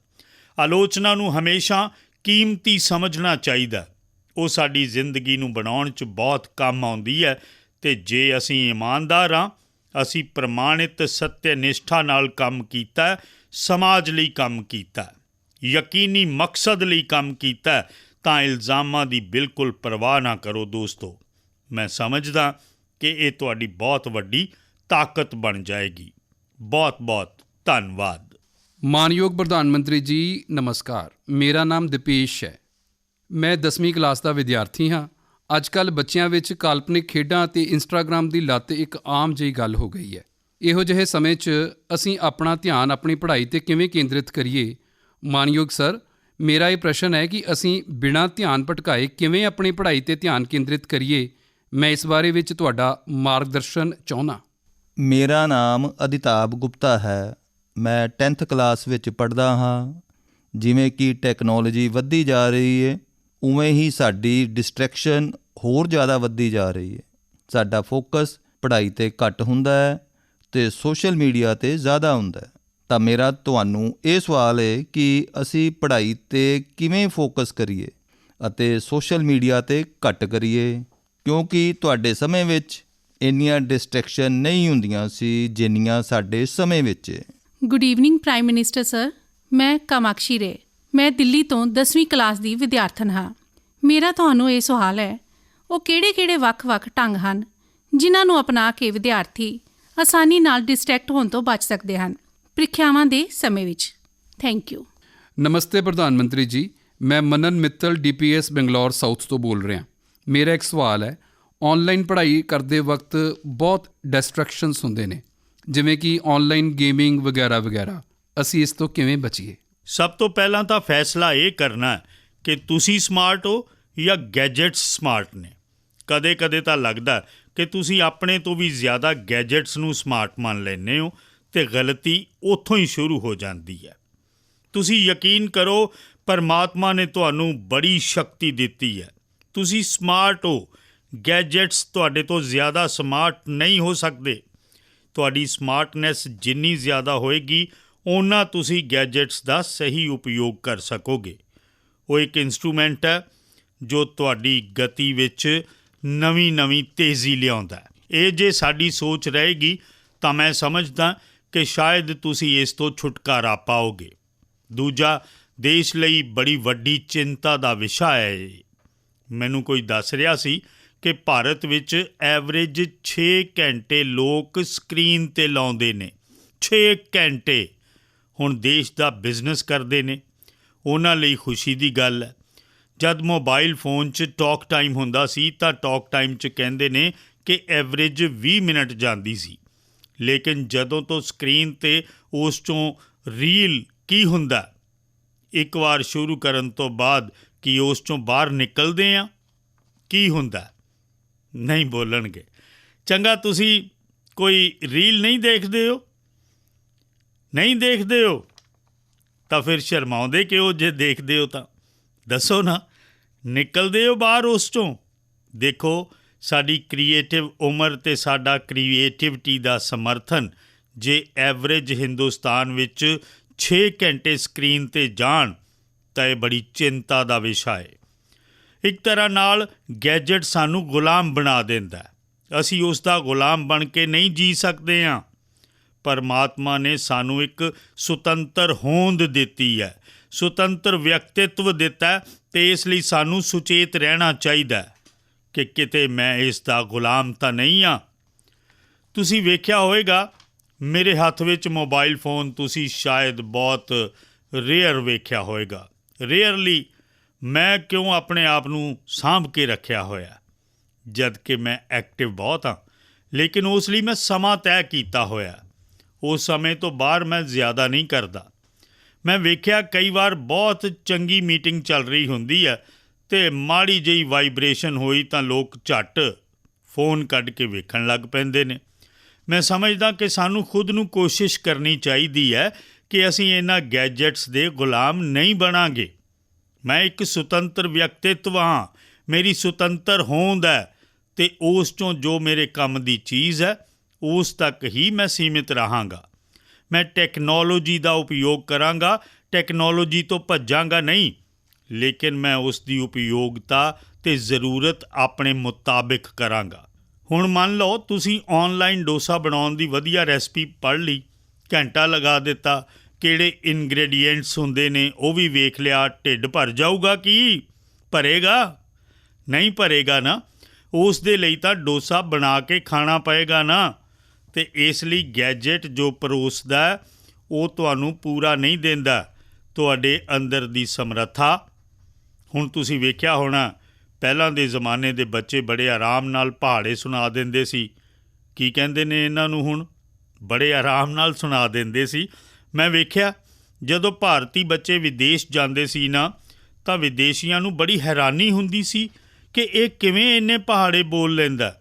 ਪਰ ਹੁਣ ਇੱਥੇ ਵੀ ਕੀ ਹੋ ਗਿਆ ਕਿ ਸਾਨੂੰ ਪਹਾੜੇ ਸੁਣਾਉਣ ਵਾਲਾ ਬੱਚਾ ਲੱਭਣਾ ਪੈਂਦਾ। ਅਸੀਂ ਆਪਣੀ ਤਾਕਤ ਗੁਆ ਰਹੇ ਹਾਂ।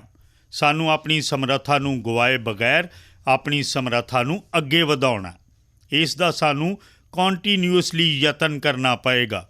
ਅਦਰਵਾਈਜ਼ ਹੌਲੀ ਹੌਲੀ ਕਰਕੇ ਉਹ ਕਲਾ ਖਤਮ ਹੋ ਜਾਏਗੀ।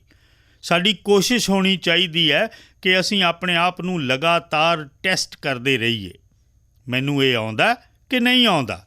ਨਹੀਂ ਤਾਂ ਅੱਜ ਕੱਲ੍ਹ ਆਰਟੀਫਿਸ਼ੀਅਲ ਇੰਟੈਲੀਜੈਂਸ ਦੇ ਇੰਨੇ ਪਲੇਟਫਾਰਮਸ ਆਏ ਨੇ ਕਿ ਤੁਹਾਨੂੰ ਕੁਝ ਵੀ ਕਰਨ ਦੀ ਜ਼ਰੂਰਤ ਨਹੀਂ ਹੈ। ਉਸ ਪਲੇਟਫਾਰਮ 'ਤੇ ਚੈਟ 'ਤੇ ਚਲੇ ਜਾਓ, ਤੁਹਾਨੂੰ ਦੁਨੀਆ ਭਰ ਦੀਆਂ ਚੀਜ਼ਾਂ ਪਤਾ ਕਰਕੇ ਉਹ ਦੇ ਦਿੰਦਾ। ਹੁਣ ਤਾਂ ਗੂਗਲ ਤੋਂ ਵੀ ਇੱਕ ਸਟੈਪ ਅੱਗੇ ਚਲਾ ਗਿਆ। ਜੇ ਤੁਸੀਂ ਉਸ ਵਿੱਚ ਫਸ ਗਏ ਤਾਂ ਤੁਹਾਡੀ ਕ੍ਰੀਏਟਿਵਿਟੀ ਖਤਮ ਹੋ ਜਾਏਗੀ। ਇਸ ਲਈ ਮੇਰੀ ਇਹ ਬੇਨਤੀ ਰਹੇਗੀ। ਦੂਜਾ, ਸਾਡੇ ਇੱਥੇ ਜੋ ਨਿਰੋਗੀ ਸ਼ਾਸਤਰ ਹੈ, ਪੁਰਾਤਨ ਭਾਰਤ ਵਿੱਚ ਨਿਰੋਗੀ ਰਹਿਣ ਦਾ, ਉਸ ਵਿੱਚ ਉਪਵਾਸ ਵਰਤ ਦੀ ਪਰੰਪਰਾ ਹੁੰਦੀ ਹੈ। ਕੁਝ ਵੀ ਅਜਿਹਾ ਲੱਗਦਾ ਤਾਂ ਫਾਸਟਿੰਗ ਕਰੋ। ਕੁਝ ਸਾਡੇ ਦੇਸ਼ ਵਿੱਚ ਰਿਲੀਜੀਅਸ ਰਿਚੁਅਲਸ ਵਿੱਚ ਵੀ ਹੁੰਦਾ ਫਾਸਟਿੰਗ ਕਰਨਾ। ਹੁਣ ਵਕਤ ਬਦਲ ਚੁੱਕਿਆ ਤਾਂ ਮੈਂ ਤੁਹਾਨੂੰ ਕਹਾਂਗਾ ਕਿ ਤੁਸੀਂ ਹਫ਼ਤੇ ਵਿੱਚ ਕੁਝ ਦਿਨ ਜਾਂ ਦਿਨ ਵਿੱਚ ਕੁਝ ਘੰਟੇ ਇਸ ਟੈਕਨੋਲੋਜੀ ਦੀ ਫਾਸਟਿੰਗ ਕਰ ਸਕਦੇ ਹੋ ਕਿ ਓਨੇ ਘੰਟੇ ਉਸ ਵੱਲ ਜਾਓਗੇ ਹੀ ਨਹੀਂ। ਤੁਸੀਂ ਵੇਖਿਆ ਹੋਣਾ ਕਿ ਕਈ ਪਰਿਵਾਰ ਹੁੰਦੇ ਨੇ 10ਵੀਂ 12ਵੀਂ ਦੀ ਸ਼ੁਰੂਆਤ ਵਿੱਚ ਹੀ ਬੜੀ ਟੈਨਸ਼ਨ ਸ਼ੁਰੂ ਹੋ ਜਾਂਦੀ ਹੈ।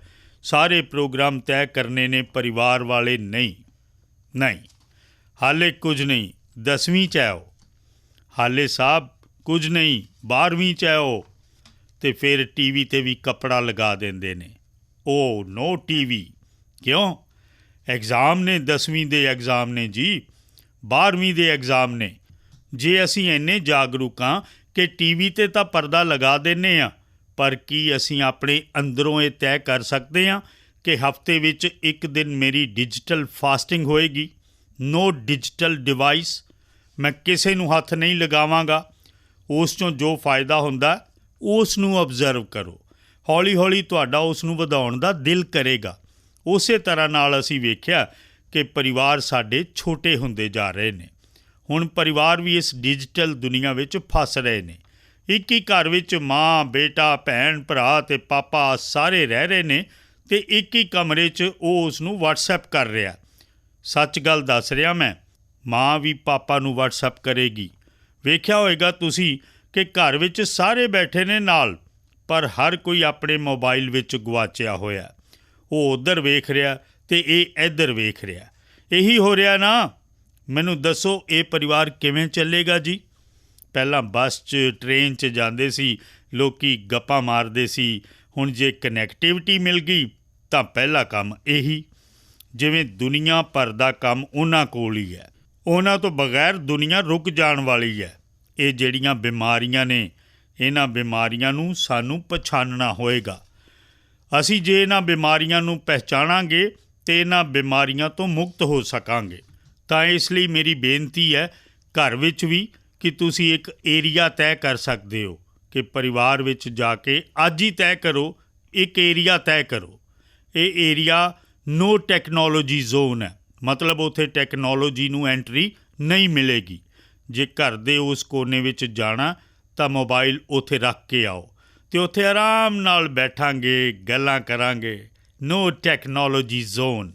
ਘਰ ਦੇ ਅੰਦਰ ਵੀ ਇੱਕ ਕੋਨਾ ਬਣਾ ਦਿਓ, ਜਿਵੇਂ ਦੇਵ ਘਰ ਹੁੰਦਾ, ਭਗਵਾਨ ਦਾ ਮੰਦਿਰ, ਘਰ ਦੇ ਇੱਕ ਕੋਨੇ ਵਿੱਚ ਉਂਝ ਦਾ ਹੀ ਬਣਾ ਦਿਓ। ਇਸ ਕੋਨੇ ਵਿੱਚ ਆਉਣਾ, ਚਲੇ ਜਾਓ, ਮੋਬਾਈਲ ਉੱਥੇ ਰੱਖ ਕੇ ਆਓ, ਇੱਥੇ ਸਿਰਫ ਇੰਝ ਬੈਠੋ। ਫਿਰ ਵੇਖਣਾ ਹੌਲੀ ਹੌਲੀ ਜੀਵਨ ਜਿਉਣ ਦਾ ਆਨੰਦ ਸ਼ੁਰੂ ਹੋਏਗਾ। ਆਨੰਦ ਜਦੋਂ ਸ਼ੁਰੂ ਹੋਏਗਾ ਤਾਂ ਉਸ ਦੀ ਗੁਲਾਮੀ 'ਚੋਂ ਬਾਹਰ ਆਓਗੇ। ਬਹੁਤ ਬਹੁਤ ਧੰਨਵਾਦ। ऑनरेबल प्राइम मिनिस्टर सर नमस्कार। मैं Nida government model high school Sujwa Jammu ਦੇ ਵਿਦਿਆਰਥਣ। ਸਰ ਮੇਰਾ ਸਵਾਲ ਹੈ ਕਿ ਜਦੋਂ ਅਸੀਂ ਸਖਤ ਮਿਹਨਤ ਕਰਦੇ ਹਾਂ ਤੇ ਮਨ ਚਾਹੇ ਨਤੀਜੇ ਨਹੀਂ ਪਾਉਂਦੇ ਤਾਂ ਇਸ ਤੋਂ ਪੈਦਾ ਹੋਏ ਸਟ੍ਰੈਸ ਨੂੰ ਅਸੀਂ ਪੋਜ਼ਿਟਿਵ ਡਾਇਰੈਕਸ਼ਨ ਵਿੱਚ ਕਿਵੇਂ ਲਿਜਾ ਸਕਦੇ ਹਾਂ। ਰਿਸਪੈਕਟਡ ਸਰ, ਕੀ ਤੁਸੀਂ ਵੀ ਕਦੀ ਇਹੋ ਜਿਹੀ ਸਥਿਤੀ ਦਾ ਸਾਹਮਣਾ ਕੀਤਾ ਹੈ? ਧੰਨਵਾਦ। ਮਾਨਯੋਗ ਪ੍ਰਧਾਨ ਮੰਤਰੀ ਜੀ ਨਮਸਕਾਰ। ਮੇਰਾ ਨਾਮ ਪ੍ਰਸ਼ਾਂਤ ਹੈ। मैं शहीद नायक रजिंदर सिंह राजकीय संस्कृति वरिष्ठ माध्यमिक विद्यालय ਜ਼ਿਲ੍ਹਾ ਪਲਵਲ ਹਰਿਆਣਾ ਦਾ 12ਵੀਂ ਸਾਇੰਸ ਸਟਰੀਮ ਦਾ ਵਿਦਿਆਰਥੀ ਹਾਂ। ਮੇਰਾ ਸਵਾਲ ਹੈ ਕਿ ਤਣਾਅ ਪ੍ਰੀਖਿਆ ਦੇ ਨਤੀਜਿਆਂ ਨੂੰ ਕਿਵੇਂ ਪ੍ਰਭਾਵਿਤ ਕਰਦਾ ਹੈ। ਮੈਂ ਇਸ ਵਿੱਚ ਤੁਹਾਡਾ ਮਾਰਗਦਰਸ਼ਨ ਚਾਹੁੰਦਾ। ਧੰਨਵਾਦ ਸ਼੍ਰੀਮਾਨ ਜੀ। ਵੇਖੋ, ਪ੍ਰੀਖਿਆ ਦੇ ਜਿਹੜੇ ਨਤੀਜੇ ਆਉਂਦੇ ਨੇ ਉਸ ਤੋਂ ਬਾਅਦ ਜੋ ਤਣਾਅ ਹੈ ਉਸ ਦਾ ਮੂਲ ਕਾਰਨ, ਇੱਕ ਤਾਂ ਜਦੋਂ ਅਸੀਂ ਪ੍ਰੀਖਿਆ ਦੇ ਕੇ ਘਰ ਆਏ ਤਾਂ ਘਰ ਦੇ ਲੋਕਾਂ ਨੂੰ ਐਸੇ ਪਾਠ ਪੜ੍ਹਾਏ ਕਿ ਮੇਰਾ ਪੇਪਰ ਤਾਂ ਬੜਾ ਸ਼ਾਨਦਾਰ ਹੋ ਗਿਆ, ਮੇਰੇ ਤਾਂ 90% ਪੱਕੇ ਨੇ, ਅੱਜ ਬੜਾ ਵਧੀਆ ਕਰਕੇ ਆਇਆ। ਤਾਂ ਘਰ ਦੇ ਲੋਕਾਂ ਦਾ ਇੱਕ ਮਨ ਬਣ ਜਾਂਦਾ ਅਤੇ ਸਾਨੂੰ ਵੀ ਲੱਗਦਾ ਕਿ ਜੇ ਗਾਲਾਂ ਖਾਣੀਆਂ ਹੀ ਨੇ ਤਾਂ ਮਹੀਨੇ ਬਾਅਦ ਖਾਵਾਂਗੇ, ਹੁਣ ਕਿਉਂ ਦੱਸਦੇ ਆ ਉਹਨਾਂ ਨੂੰ। ਹੁਣ ਇਸ ਦਾ ਨਤੀਜਾ ਇਹ ਨਿਕਲਦਾ ਕਿ ਵਕੇਸ਼ਨ ਦਾ ਜੋ ਟਾਈਮ ਹੁੰਦਾ, ਪਰਿਵਾਰ ਨੇ ਇਹ ਮੰਨ ਲਿਆ ਹੁੰਦਾ ਕਿ ਤੁਸੀਂ ਸੱਚ ਬੋਲ ਰਹੇ ਹੋ ਅਤੇ ਤੁਸੀਂ ਚੰਗਾ ਰਿਜ਼ਲਟ ਲਿਆਉਣ ਵਾਲੇ ਹੋ, ਇੰਝ ਮੰਨ ਲੈਂਦੇ ਆ। ਉਹ ਆਪਣੇ ਦੋਸਤਾਂ ਨੂੰ ਦੱਸਣਾ ਸ਼ੁਰੂ ਕਰ ਦਿੰਦੇ ਨੇ, ਇਸ ਵਾਰੀ ਬੜਾ ਚੰਗਾ ਕੀਤਾ ਉਹਨੇ, ਬੜੀ ਮਿਹਨਤ ਕਰਦਾ ਸੀ, ਕਦੇ ਖੇਡਣ ਵੀ ਨਹੀਂ ਗਿਆ, ਕਦੇ ਰਿਸ਼ਤੇਦਾਰ ਦੇ ਵਿਆਹ ਨਹੀਂ ਗਿਆ। ਉਹ ਇਸ ਤਰ੍ਹਾਂ ਨਾਲ ਗੱਲਾਂ ਜੋੜਦੇ ਰਹਿੰਦੇ ਨੇ। ਐਗਜ਼ਾਮ ਦਾ ਰਿਜ਼ਲਟ ਆਉਣ ਤੱਕ ਤਾਂ ਉਹਨਾਂ ਨੇ ਅਜਿਹਾ ਮਾਹੌਲ ਬਣਾ ਦਿੱਤਾ ਹੁੰਦਾ ਕਿ ਇਸ ਵਾਰ ਤਾਂ ਇਹ ਫਸਟ ਸੈਕਿੰਡ ਤੋਂ ਪਿੱਛੇ ਰਹੇਗਾ ਹੀ ਨਹੀਂ। ਅਤੇ ਫਿਰ ਜਦੋਂ ਰਿਜ਼ਲਟ ਆਉਂਦਾ 40-45 ਮਾਰਕਸ, ਫਿਰ ਤੂਫਾਨ ਖੜ੍ਹਾ ਹੋ ਜਾਂਦਾ। ਇਸ ਲਈ ਇੱਕ ਗੱਲ ਹੈ ਕਿ ਸਾਨੂੰ ਸੱਚਾਈ ਨਾਲ ਮੁਕਾਬਲਾ ਕਰਨ ਦੀ ਆਦਤ ਛੱਡਣੀ ਨਹੀਂ ਚਾਹੀਦੀ ਸੀ। ਅਸੀਂ ਕਿੰਨੇ ਦਿਨ ਤੱਕ ਝੂਠ ਦੇ ਸਹਾਰੇ ਜੀ ਸਕਦੇ ਹਾਂ? ਸਵੀਕਾਰ ਕਰਨਾ ਚਾਹੀਦਾ, ਹਾਂ ਮੈਂ ਅੱਜ ਗਿਆ ਪਰ ਮੇਰਾ ਐਗਜ਼ਾਮ ਠੀਕ ਨਹੀਂ ਗਿਆ, ਮੈਂ ਕੋਸ਼ਿਸ਼ ਕੀਤੀ ਸੀ, ਚੰਗਾ ਨਹੀਂ, ਵਧੀਆ ਨਹੀਂ ਹੋਇਆ। ਜੇ ਪਹਿਲਾਂ ਤੋਂ ਹੀ ਤੁਸੀਂ ਕਹਿ ਦਿਓਗੇ ਅਤੇ ਮੰਨ ਲਓ ਜੇ 5 ਮਾਰਕਸ ਜ਼ਿਆਦਾ ਆ ਗਏ ਤਾਂ ਤੁਸੀਂ ਦੇਖੋਗੇ ਕਿ ਘਰ ਵਿੱਚ ਤਣਾਅ ਨਹੀਂ ਹੋਏਗਾ। ਉਹ ਕਹਿਣਗੇ, ਓਏ ਤੂੰ ਤਾਂ ਕਹਿੰਦਾ ਸੀ ਕਿ ਵਧੀਆ ਨਹੀਂ ਹੋਇਆ, ਪਰ ਤੂੰ ਤਾਂ ਚੰਗੇ ਨੰਬਰ ਲੈ ਕੇ ਆਇਆ। ਸਟੈਂਡਰਡ, ਉਹ ਜੋ ਮਾਪਦੰਡ ਹੈ ਨਾ, ਉਹ ਸੈੱਟ ਹੋ ਜਾਂਦਾ, ਉਸ ਨੂੰ ਚੰਗਾ ਦਿਸਦਾ। ਅਤੇ ਦੂਸਰਾ, ਤਣਾਅ ਦਾ ਕਾਰਨ ਤੁਹਾਡੇ ਦਿਮਾਗ ਵਿੱਚ ਤੁਹਾਡੇ ਦੋਸਤ ਭਰੇ ਰਹਿੰਦੇ ਨੇ। ਉਹ ਇੰਝ ਕਰਦਾ ਤਾਂ ਮੈਂ ਉਂਝ ਕਰਾਂਗਾ, ਉਹ ਇੰਝ ਕਰੇਗਾ ਮੈਂ ਇੰਝ ਕਰਾਂਗਾ। ਜੇ ਆਸ-ਪਾਸ ਕੋਈ ਬਹੁਤ ਹੀ ਹੋਣਹਾਰ ਬੱਚਾ ਹੁੰਦਾ ਤਾਂ ਅਸੀਂ ਵੀ ਹੋਣਹਾਰ ਹੁੰਦੇ ਹਾਂ। 19-20 ਦਾ ਫਰਕ ਹੁੰਦਾ। ਦਿਨ ਰਾਤ ਅਸੀਂ ਉਸ ਕੰਪੀਟੀਸ਼ਨ ਦੇ ਭਾਵ 'ਚ ਜਿਉਂਦੇ ਹਾਂ। ਤਣਾਅ ਦਾ ਇੱਕ ਇਹ ਵੀ ਕਾਰਨ ਹੁੰਦਾ, ਅਸੀਂ ਆਪਣੇ ਲਈ ਜੀਵੀਏ, ਆਪਣੇ 'ਚ ਜੀਵੀਏ, ਆਪਣਿਆਂ ਤੋਂ ਸਿੱਖਦੇ ਹੋਏ ਜੀਵੀਏ।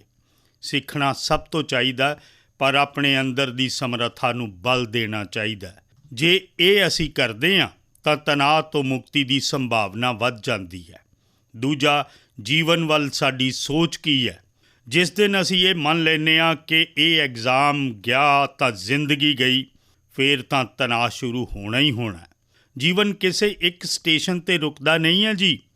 ਜੇ ਇੱਕ ਸਟੇਸ਼ਨ ਛੁੱਟ ਗਿਆ ਤਾਂ ਦੂਜੀ ਟ੍ਰੇਨ ਆਏਗੀ ਅਤੇ ਦੂਜੇ ਵੱਡੇ ਸਟੇਸ਼ਨ 'ਤੇ ਲੈ ਜਾਏਗੀ। ਤੁਸੀਂ ਚਿੰਤਾ ਨਾ ਕਰੋ, exam end of the life ਨਹੀਂ ਹੁੰਦਾ ਜੀ। ਠੀਕ ਹੈ, ਸਾਡੀ ਆਪਣੀ ਕਸੌਟੀ ਹੋਣੀ ਚਾਹੀਦੀ ਹੈ। ਅਸੀਂ ਆਪਣੇ ਆਪ ਨੂੰ ਕੱਸਦੇ ਰਹੀਏ, ਆਪਣੇ ਆਪ ਨੂੰ ਸਜਾਉਂਦੇ ਰਹੋ, ਇਹ ਸਾਡੀ ਕੋਸ਼ਿਸ਼ ਹੋਣੀ ਚਾਹੀਦੀ ਹੈ। ਸਾਨੂੰ ਆਪਣੇ ਮਨ ਵਿੱਚ ਇਸ ਤਣਾਅ ਤੋਂ ਮੁਕਤੀ ਦਾ ਸੰਕਲਪ ਕਰ ਲੈਣਾ ਚਾਹੀਦਾ। ਜੋ ਵੀ ਆਏਗਾ ਮੈਂ ਜ਼ਿੰਦਗੀ ਨੂੰ ਜਿਉਣ ਦਾ ਤਰੀਕਾ ਜਾਣਦਾ। ਮੈਂ ਇਸ ਨਾਲ ਵੀ ਨਿਪਟ ਲਵਾਂਗਾ। ਜਦੋਂ ਤੁਸੀਂ ਇਹ ਸੰਕਲਪ ਲੈ ਲਓਗੇ ਤਾਂ ਫਿਰ ਇਸ ਤਰ੍ਹਾਂ ਦੇ ਨਤੀਜਿਆਂ ਦੇ ਤਣਾਅ ਨੂੰ ਕਦੇ-ਕਦੇ ਦਿਲ 'ਤੇ ਲੈਣ ਦੀ ਲੋੜ ਨਹੀਂ ਹੈ ਜੀ। ਮਾਣਯੋਗ ਪ੍ਰਧਾਨ ਮੰਤਰੀ ਜੀ, ਸਾਦਰ ਨਮਸਕਾਰ। ਮੇਰਾ ਨਾਮ ਹੈ ਆਰ ਅਕਸ਼ਰਾ ਸਿਰੀ। ਮੈਂ ਜਵਾਹਰ ਨਵੋਦਿਆ ਵਿਦਿਆਲਾ ਰੰਗਾ ਰੈੱਡੀ ਹੈਦਰਾਬਾਦ ਦੀ 9ਵੀਂ ਕਲਾਸ ਦੀ ਵਿਦਿਆਰਥਣ ਹਾਂ। ਮਾਣਯੋਗ, ਮੇਰਾ ਸਵਾਲ ਇਹ ਹੈ ਕਿ ਸਾਨੂੰ ਜ਼ਿਆਦਾ ਭਾਸ਼ਾਵਾਂ ਸਿੱਖਣ ਲਈ ਕੀ ਕਰਨਾ ਚਾਹੀਦਾ ਹੈ। ਮੈਂ ਇਸ ਵਿੱਚ ਤੁਹਾਡਾ ਮਾਰਗਦਰਸ਼ਨ ਚਾਹੁੰਦੀ ਹਾਂ। ਧੰਨਵਾਦ ਸ਼੍ਰੀਮਾਨ। मानयोग प्रधानमंत्री जी नमस्कार। मेरा नाम रितिका गौडके है। मैं भोपाल मध्य प्रदेश तो शासकीय सुभाष उत्कृष्ट माध्यमिक विद्यालय 12ਵੀਂ जमात ਦੀ ਵਿਦਿਆਰਥਣ ਹਾਂ। ਸਰ, ਮੇਰਾ ਸਵਾਲ ਇਹ ਹੈ ਕਿ ਅਸੀਂ ਜ਼ਿਆਦਾ ਤੋਂ ਜ਼ਿਆਦਾ ਭਾਸ਼ਾਵਾਂ ਕਿੱਦਾਂ ਸਿੱਖ ਸਕਦੇ ਹਾਂ ਅਤੇ ਇਹ ਕਿਉਂ ਜ਼ਰੂਰੀ ਹੈ? ਧੰਨਵਾਦ। ਬਹੁਤ ਹੀ ਵਧੀਆ ਸਵਾਲ ਪੁੱਛਿਆ ਤੁਸੀਂ। ਵੈਸੇ ਮੈਂ ਸ਼ੁਰੂ 'ਚ ਕਹਿ ਰਿਹਾ ਸੀ ਕਿ ਬਾਕੀ ਚੀਜ਼ਾਂ ਛੱਡ ਕੇ ਥੋੜ੍ਹਾ ਫੋਕਸ ਹੁੰਦੇ ਜਾਓ, ਪਰ ਇਹ ਇੱਦਾਂ ਦਾ ਸਵਾਲ ਹੈ ਜਿਸ ਵਿੱਚ ਮੈਂ ਕਹਿਣਾ ਕਿ ਤੁਸੀਂ ਜ਼ਰਾ ਐਕਸਟਰਾ ਵਰਡ ਹੁੰਦੇ ਜਾਓ। ਥੋੜ੍ਹਾ ਬਹੁਤ ਐਕਸਟਰਾ ਵਰਡ ਹੋਣਾ ਬਹੁਤ ਜ਼ਰੂਰੀ ਹੈ। ਪਰ ਇਹ ਮੈਂ ਇਸ ਲਈ ਕਹਿ ਰਿਹਾ ਕਿ ਭਾਰਤ ਵਿਭਿੰਨਤਾ ਨਾਲ ਭਰਿਆ ਹੋਇਆ ਦੇਸ਼ ਹੈ। ਅਸੀਂ ਗਰਵ ਨਾਲ ਕਹਿ ਸਕਦੇ ਹਾਂ ਕਿ ਸਾਡੇ ਕੋਲ ਸੈਂਕੜੇ ਭਾਸ਼ਾਵਾਂ ਨੇ, ਹਜ਼ਾਰਾਂ ਬੋਲੀਆਂ ਨੇ।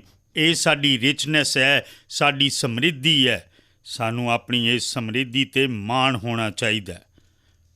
ਕਦੀ ਤੁਸੀਂ ਵੇਖਿਆ ਹੋਵੇਗਾ ਕੋਈ ਵਿਦੇਸ਼ੀ ਵਿਅਕਤੀ ਸਾਨੂੰ ਮਿਲ ਜਾਏ ਅਤੇ ਉਸ ਨੂੰ ਪਤਾ ਚੱਲੇ ਕਿ ਅਸੀਂ ਇੰਡੀਆ ਦੇ ਹਾਂ, ਤਾਂ ਤੁਸੀਂ ਵੇਖਿਆ ਹੋਵੇਗਾ ਜੇ ਉਹ ਥੋੜ੍ਹਾ ਜਿਹਾ ਵੀ ਭਾਰਤ ਨਾਲ ਪਰਿਚਿਤ ਹੋਏਗਾ ਤਾਂ ਤੁਹਾਨੂੰ ਨਮਸਤੇ ਕਹੇਗਾ, ਨਮਸਤੇ ਬੋਲੇਗਾ। ਪ੍ਰੋਨੰਸੀਏਸ਼ਨ ਵਿੱਚ ਥੋੜ੍ਹਾ ਇੱਧਰ ਉੱਧਰ ਹੋ ਸਕਦਾ, ਪਰ ਬੋਲੇਗਾ। ਜਿਸ ਤਰ੍ਹਾਂ ਹੀ ਉਹ ਬੋਲੇਗਾ ਤੁਹਾਡੇ ਕੰਨ ਸੁਚੇਤ ਹੋ ਜਾਂਦੇ ਨੇ। ਉਸ ਨੂੰ ਪਹਿਲੇ ਰਾਊਂਡ 'ਚ ਹੀ ਆਪਣਾਪਨ ਮਹਿਸੂਸ ਹੁੰਦਾ ਹੈ। ਅੱਛਾ, ਇੱਕ ਵਿਦੇਸ਼ੀ ਵਿਅਕਤੀ ਨਮਸਤੇ ਬੋਲ ਰਿਹਾ, ਮਤਲਬ ਕਿ ਕਮਿਊਨੀਕੇਸ਼ਨ ਦੀ ਕਿੰਨੀ ਵੱਡੀ ਤਾਕਤ ਹੈ। ਇਸ ਦਾ ਇਹ ਉਦਾਹਰਣ ਹੈ।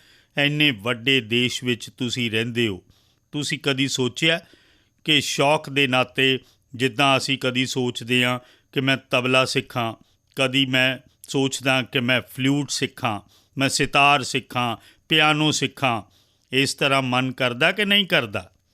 ਉਹ ਵੀ ਸਾਡੀ ਇੱਕ ਅਲੱਗ ਸ਼ੈਲੀ ਡਿਵੈਲਪ ਹੁੰਦੀ ਆ ਕਿ ਨਹੀਂ ਹੁੰਦੀ ਹੈ? ਅਗਰ ਇਹ ਹੁੰਦਾ ਤਾਂ ਮਨ ਲਾ ਕੇ ਆਪਣੇ ਆਸ-ਪਾਸ ਦੇ ਰਾਜਾਂ ਦੀ ਇੱਕ ਅੱਧੀ ਭਾਸ਼ਾ ਸਿੱਖਣ 'ਚ ਕੀ ਜਾਂਦਾ? ਕੋਸ਼ਿਸ਼ ਕਰਨੀ ਚਾਹੀਦੀ ਹੈ। ਅਤੇ ਅਸੀਂ ਸਿਰਫ ਭਾਸ਼ਾ ਸਿੱਖਦੇ ਹਾਂ, ਮਤਲਬ ਬੋਲ ਚਾਲ ਦੇ ਕੁਝ ਵਾਕ ਸਿੱਖ ਜਾਂਦੇ ਹਾਂ, ਇੱਦਾਂ ਨਹੀਂ ਹੈ। ਅਸੀਂ ਉੱਥੋਂ ਦੇ ਅਨੁਭਵਾਂ ਦਾ ਨਿਚੋੜ ਜੋ ਹੁੰਦਾ, ਇੱਕ ਭਾਸ਼ਾ ਦੀ ਜਦੋਂ ਅਭਿਵਿਅਕਤੀ ਹੋਣਾ ਸ਼ੁਰੂ ਹੁੰਦੀ ਹੈ ਤਾਂ ਉਸ ਦੇ ਪਿੱਛੇ ਹਜ਼ਾਰਾਂ ਸਾਲਾਂ ਦੀ ਇੱਕ ਅਣਵਰਤ ਅਵਿਚਲ ਇੱਕ ਧਾਰਾ ਹੁੰਦੀ ਹੈ, ਅਨੁਭਵ ਦੀ ਧਾਰਾ ਹੁੰਦੀ ਹੈ, ਉਤਾਰ ਚੜ੍ਹਾਵ ਦੀ ਧਾਰਾ ਹੁੰਦੀ ਹੈ, ਮੁਸ਼ਕਿਲਾਂ ਦਾ ਸਾਹਮਣਾ ਕਰਦੇ ਹੋਏ ਨਿਕਲੀ ਹੋਈ ਧਾਰਾ ਹੁੰਦੀ ਹੈ। ਤਦ ਜਾ ਕੇ ਇੱਕ ਭਾਸ਼ਾ ਪ੍ਰਗਟ ਹੁੰਦੀ ਹੈ।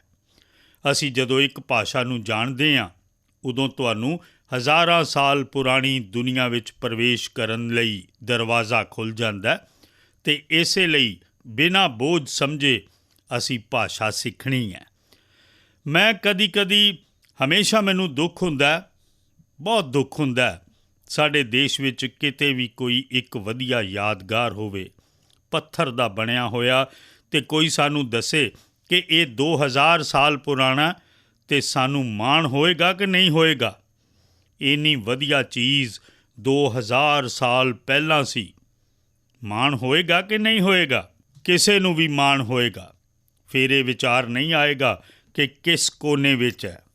ਬਈ 2000 ਸਾਲ ਪਹਿਲਾਂ ਦੀ ਇਹ ਵਿਵਸਥਾ ਹੈ, ਕਿੰਨਾ ਵਧੀਆ ਬਣਾਇਆ, ਸਾਡੇ ਬਜ਼ੁਰਗਾਂ ਨੂੰ ਕਿੰਨਾ ਗਿਆਨ ਸੀ। ਹੁਣ ਮੈਨੂੰ ਦੱਸੋ, ਦੁਨੀਆ ਦੀ ਸਾਰਿਆਂ ਤੋਂ ਪੁਰਾਣੀ ਭਾਸ਼ਾ, ਦੁਨੀਆ ਦੀ ਸਭ ਤੋਂ ਪੁਰਾਣੀ ਭਾਸ਼ਾ, ਸਿਰਫ ਹਿੰਦੁਸਤਾਨ ਦੀ ਨਹੀਂ, ਦੁਨੀਆ ਦੀ ਸਭ ਤੋਂ ਪੁਰਾਣੀ ਭਾਸ਼ਾ ਜਿਸ ਦੇਸ਼ ਦੇ ਕੋਲ ਹੋਵੇ, ਉਹ ਦੇਸ਼ ਨੂੰ ਮਾਣ ਹੋਣਾ ਚਾਹੀਦਾ ਕਿ ਨਹੀਂ ਹੋਣਾ ਚਾਹੀਦਾ? ਛਾਤੀ ਤਾਣ ਕੇ ਦੁਨੀਆ ਨੂੰ ਕਹਿਣਾ ਚਾਹੀਦਾ ਕਿ ਨਹੀਂ ਕਹਿਣਾ ਚਾਹੀਦਾ? ਵਿਸ਼ਵ ਦੀ ਸਭ ਤੋਂ ਪੁਰਾਣੀ ਭਾਸ਼ਾ ਸਾਡੇ ਕੋਲ ਹੈ, ਕਹਿਣਾ ਚਾਹੀਦਾ ਕਿ ਨਹੀਂ ਕਹਿਣਾ ਚਾਹੀਦਾ? ਤੁਹਾਨੂੰ ਪਤਾ ਹੈ ਸਾਡੀ ਤਮਿਲ ਭਾਸ਼ਾ ਇਹ ਵਿਸ਼ਵ ਦੀ ਸਾਰਿਆਂ ਤੋਂ ਪੁਰਾਣੀ ਭਾਸ਼ਾ ਹੈ। ਪੂਰੀ ਦੁਨੀਆ ਦੀ ਇੰਨੀ ਵੱਡੀ ਅਮਾਨਤ ਇਸ ਦੇਸ਼ ਦੇ ਕੋਲ ਹੈ।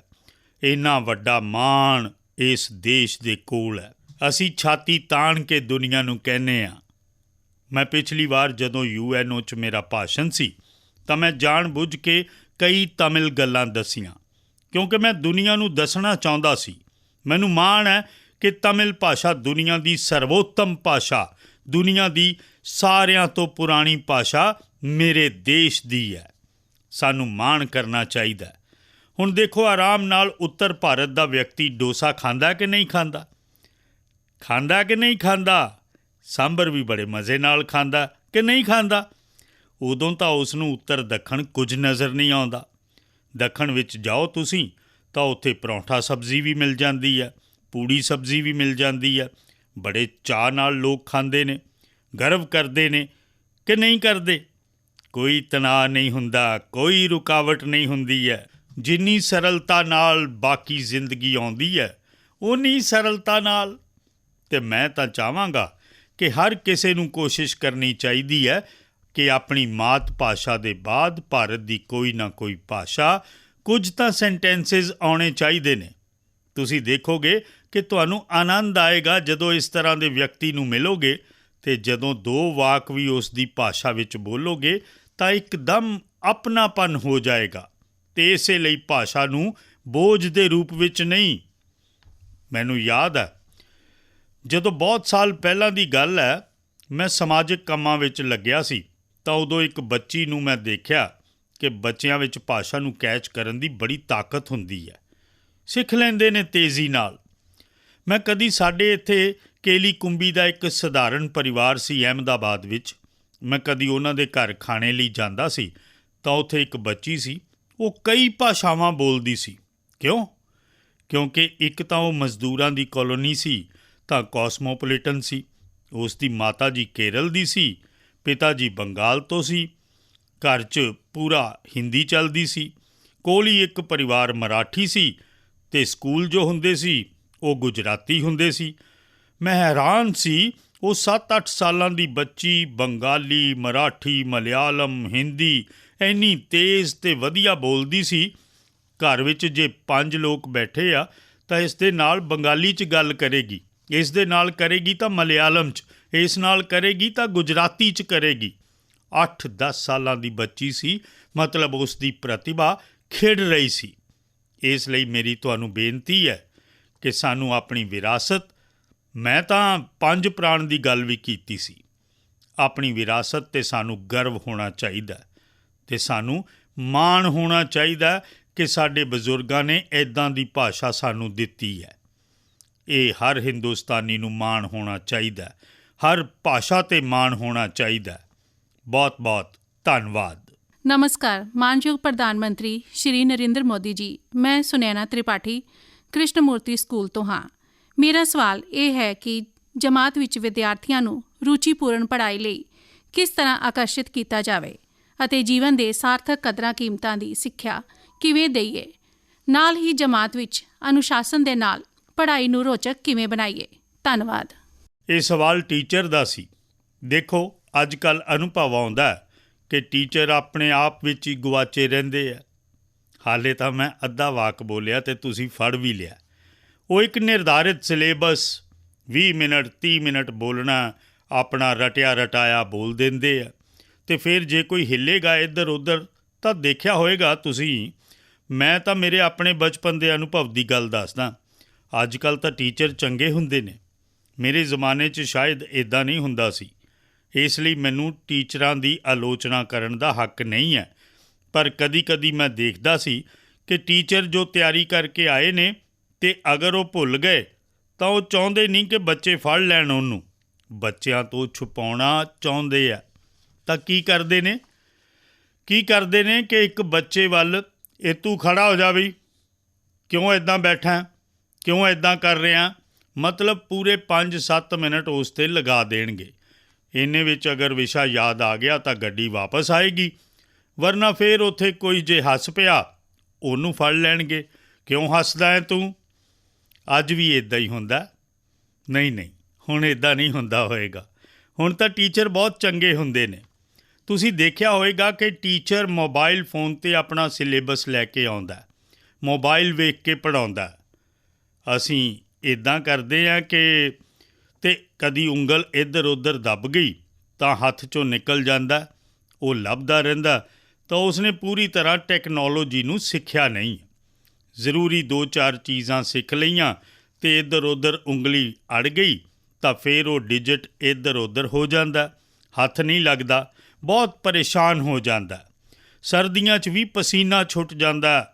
ਉਸ ਨੂੰ ਲੱਗਦਾ ਕਿ ਇਹ ਬੱਚੇ ਹੁਣ ਉਹਦੇ ਕਾਰਨ ਜਿਸ ਦੀਆਂ ਆਪਣੀਆਂ ਕਮੀਆਂ ਹੁੰਦੀਆਂ ਨੇ, ਉਹਦਾ ਇੱਕ ਸੁਭਾਅ ਹੁੰਦਾ ਦੁਨੀਆ 'ਤੇ ਐਕਸਟਰਾ ਰੋਹਬ ਜਮਾਉਣ ਦਾ, ਤਾਂ ਜੋ ਆਪਣੀਆਂ ਕਮੀਆਂ ਬਾਹਰ ਨਾ ਆ ਜਾਣ। ਮੈਂ ਸਮਝਦਾ ਸਾਡੇ ਅਧਿਆਪਕ ਮਿੱਤਰਾਂ ਨੇ ਵਿਦਿਆਰਥੀਆਂ ਦੇ ਨਾਲ ਜਿੰਨਾ ਆਪਣਾਪਨ ਉਹ ਬਣਾਉਣਗੇ, ਵਿਦਿਆਰਥੀ ਤੁਹਾਡੇ ਗਿਆਨ ਦਾ ਪਰੀਖਣ ਕਰਨਾ ਨਹੀਂ ਚਾਹੁੰਦਾ। ਇਹ ਸਾਡਾ ਭਰਮ ਹੈ। ਟੀਚਰ ਦੇ ਮਨ ਵਿੱਚ ਹੁੰਦਾ ਕਿ ਵਿਦਿਆਰਥੀ ਹੁਣ ਕੋਈ ਨਾ ਕੋਈ ਸਵਾਲ ਪੁੱਛਦਾ ਤਾਂ ਤੁਹਾਡਾ ਐਗਜ਼ਾਮ ਲੈ ਰਿਹਾ। ਜੀ ਨਹੀਂ, ਜੇ ਵਿਦਿਆਰਥੀ ਸਵਾਲ ਪੁੱਛਦਾ ਤਾਂ ਇਹ ਮੰਨ ਕੇ ਚੱਲੋ ਕਿ ਉਸ ਦੇ ਅੰਦਰ ਉਤਸੁਕਤਾ ਹੈ। ਤੁਸੀਂ ਉਸ ਦੀ ਉਤਸੁਕਤਾ ਨੂੰ ਹਮੇਸ਼ਾ ਪ੍ਰਮੋਟ ਕਰੋ। ਉਹਦੀ ਉਤਸੁਕਤਾ ਹੀ ਉਸ ਦੀ ਜ਼ਿੰਦਗੀ ਦੀ ਬਹੁਤ ਵੱਡੀ ਅਮਾਨਤ ਹੈ। ਕਿਸੇ ਵੀ ਉਤਸੁਕਤਾ ਨੂੰ ਨਾ ਛੱਡੀਏ, ਉਸ ਨੂੰ ਨਾ ਰੋਕੀਏ, ਉਸ ਨੂੰ ਸੁਣੋ, ਆਰਾਮ ਨਾਲ ਸੁਣੋ। ਅਗਰ ਜਵਾਬ ਨਹੀਂ ਆਉਂਦਾ ਤਾਂ ਤੁਸੀਂ ਉਸ ਨੂੰ ਕਹੋ ਕਿ ਦੇਖ ਬੇਟਾ, ਤੂੰ ਬਹੁਤ ਵਧੀਆ ਗੱਲ ਕਹੀ ਹੈ, ਮੈਂ ਜੇ ਤੈਨੂੰ ਜਲਦਬਾਜ਼ੀ 'ਚ ਜਵਾਬ ਦਿਆਂਗਾ ਤਾਂ ਬੇਇਨਸਾਫੀ ਹੋਏਗੀ। ਇੱਦਾਂ ਕਰੋ, ਅਸੀਂ ਕੱਲ੍ਹ ਬੈਠਦੇ ਹਾਂ, ਤੁਸੀਂ ਮੇਰੇ ਚੈਂਬਰ 'ਚ ਆ ਜਾਣਾ, ਅਸੀਂ ਗੱਲਾਂ ਕਰਾਂਗੇ ਅਤੇ ਮੈਂ ਵੀ ਤੁਹਾਨੂੰ ਸਮਝਣ ਦੀ ਕੋਸ਼ਿਸ਼ ਕਰਾਂਗਾ ਕਿ ਇਹ ਵਿਚਾਰ ਤੁਹਾਨੂੰ ਕਿੱਥੋਂ ਆਇਆ, ਅਤੇ ਮੈਂ ਵੀ ਕੋਸ਼ਿਸ਼ ਕਰਾਂਗਾ।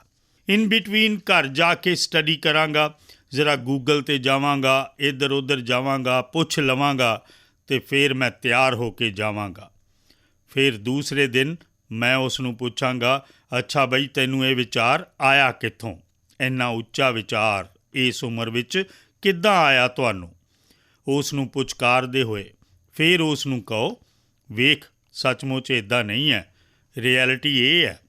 ਉਹ ਤੁਰੰਤ ਸਵੀਕਾਰ ਕਰ ਲਏਗਾ। ਅੱਜ ਵੀ ਸਟੂਡੈਂਟਸ ਆਪਣੇ ਟੀਚਰਸ ਦੀ ਕਹੀ ਹੋਈ ਗੱਲ ਨੂੰ ਕੀਮਤੀ ਸਮਝਦੇ ਨੇ। ਜੇ ਇੱਕ ਅੱਧੀ ਗਲਤ ਗੱਲ ਦੱਸ ਦਿੱਤੀ ਤਾਂ ਉਸ ਦੀ ਜ਼ਿੰਦਗੀ 'ਚ ਉਹ ਰਜਿਸਟਰ ਹੋ ਜਾਂਦੀ ਹੈ। ਇਸ ਲਈ ਗੱਲ ਦੱਸਣ ਤੋਂ ਪਹਿਲਾਂ ਸਮਾਂ ਲੈਣਾ ਬੁਰਾ ਨਹੀਂ ਹੈ, ਬਾਅਦ 'ਚ ਵੀ ਦਸੀਏ ਤਾਂ ਚੱਲਦਾ। ਦੂਜਾ ਡਿਸਿਪਲਿਨ ਦਾ ਸਵਾਲ ਹੈ।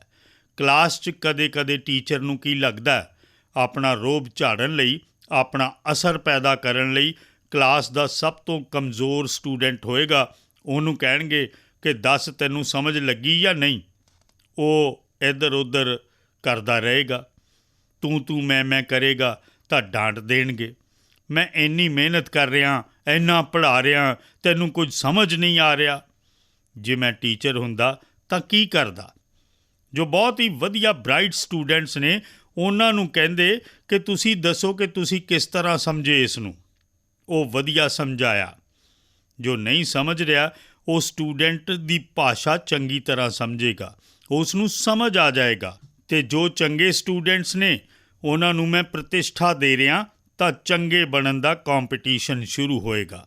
ਵਾਹੀ ਦੇ ਦਿਓ, ਕੰਪੀਟੀਸ਼ਨ ਸ਼ੁਰੂ ਹੋਏਗਾ। ਦੂਜਾ, ਜੋ ਇਸ ਤਰ੍ਹਾਂ ਦੇ ਅਨੁਸ਼ਾਸਨ 'ਚ ਨਹੀਂ ਹੈ, ਕਲਾਸ ਵਿੱਚ ਵੀ ਕੁਝ ਨਾ ਕੁਝ ਐਕਟੀਵਿਟੀ ਕਰਦਾ, ਟੀਚਰ ਜੇ ਉਸ ਨੂੰ ਅਲੱਗ ਬੁਲਾ ਲਏ, ਅਲੱਗ ਬੁਲਾ ਕੇ ਗੱਲ ਕਰੇ, ਪਿਆਰ ਨਾਲ ਗੱਲ ਕਰੇ ਕਿ ਤੂੰ ਖੇਡ ਰਿਹਾ ਸੀ, ਚੱਲ ਅੱਜ ਖੇਡ ਮੇਰੇ ਸਾਹਮਣੇ, ਮੈਨੂੰ ਵੀ ਮਜ਼ਾ ਆਏਗਾ, ਵੇਖਾਂ ਮੈਂ ਵੀ ਕੀ ਖੇਡ ਸੀ। ਅੱਛਾ ਦੱਸ, ਤੂੰ ਇਹ ਖੇਡਣ ਦਾ ਕੰਮ ਬਾਅਦ 'ਚ ਕਰਦਾ, ਥੋੜ੍ਹਾ ਧਿਆਨ ਦਿੱਤਾ ਹੁੰਦਾ ਤਾਂ ਫਾਇਦਾ ਹੁੰਦਾ ਜਾਂ ਨਹੀਂ ਹੁੰਦਾ? ਉਸ ਨਾਲ ਜੇ ਸੰਵਾਦ ਕਰਦੇ ਤਾਂ ਉਸ ਨੂੰ ਇੱਕ ਆਪਣਾਪਨ ਮਹਿਸੂਸ ਹੁੰਦਾ। ਉਹ ਕਦੇ ਇਨਡਿਸਿਪਲਿਨ ਨਹੀਂ ਕਰਦਾ। ਪਰ ਜੇ ਤੁਸੀਂ ਈਗੋ ਨੂੰ ਹਰਟ ਕੀਤਾ ਤਾਂ ਉਸ ਦਾ ਦਿਮਾਗ ਫਟ ਜਾਏਗਾ। ਕੁਝ ਲੋਕ ਚਲਾਕੀ ਵੀ ਕਰਦੇ ਨੇ। ਚਲਾਕੀ ਵੀ ਕਦੇ ਕੰਮ ਆਉਂਦੀ ਹੈ।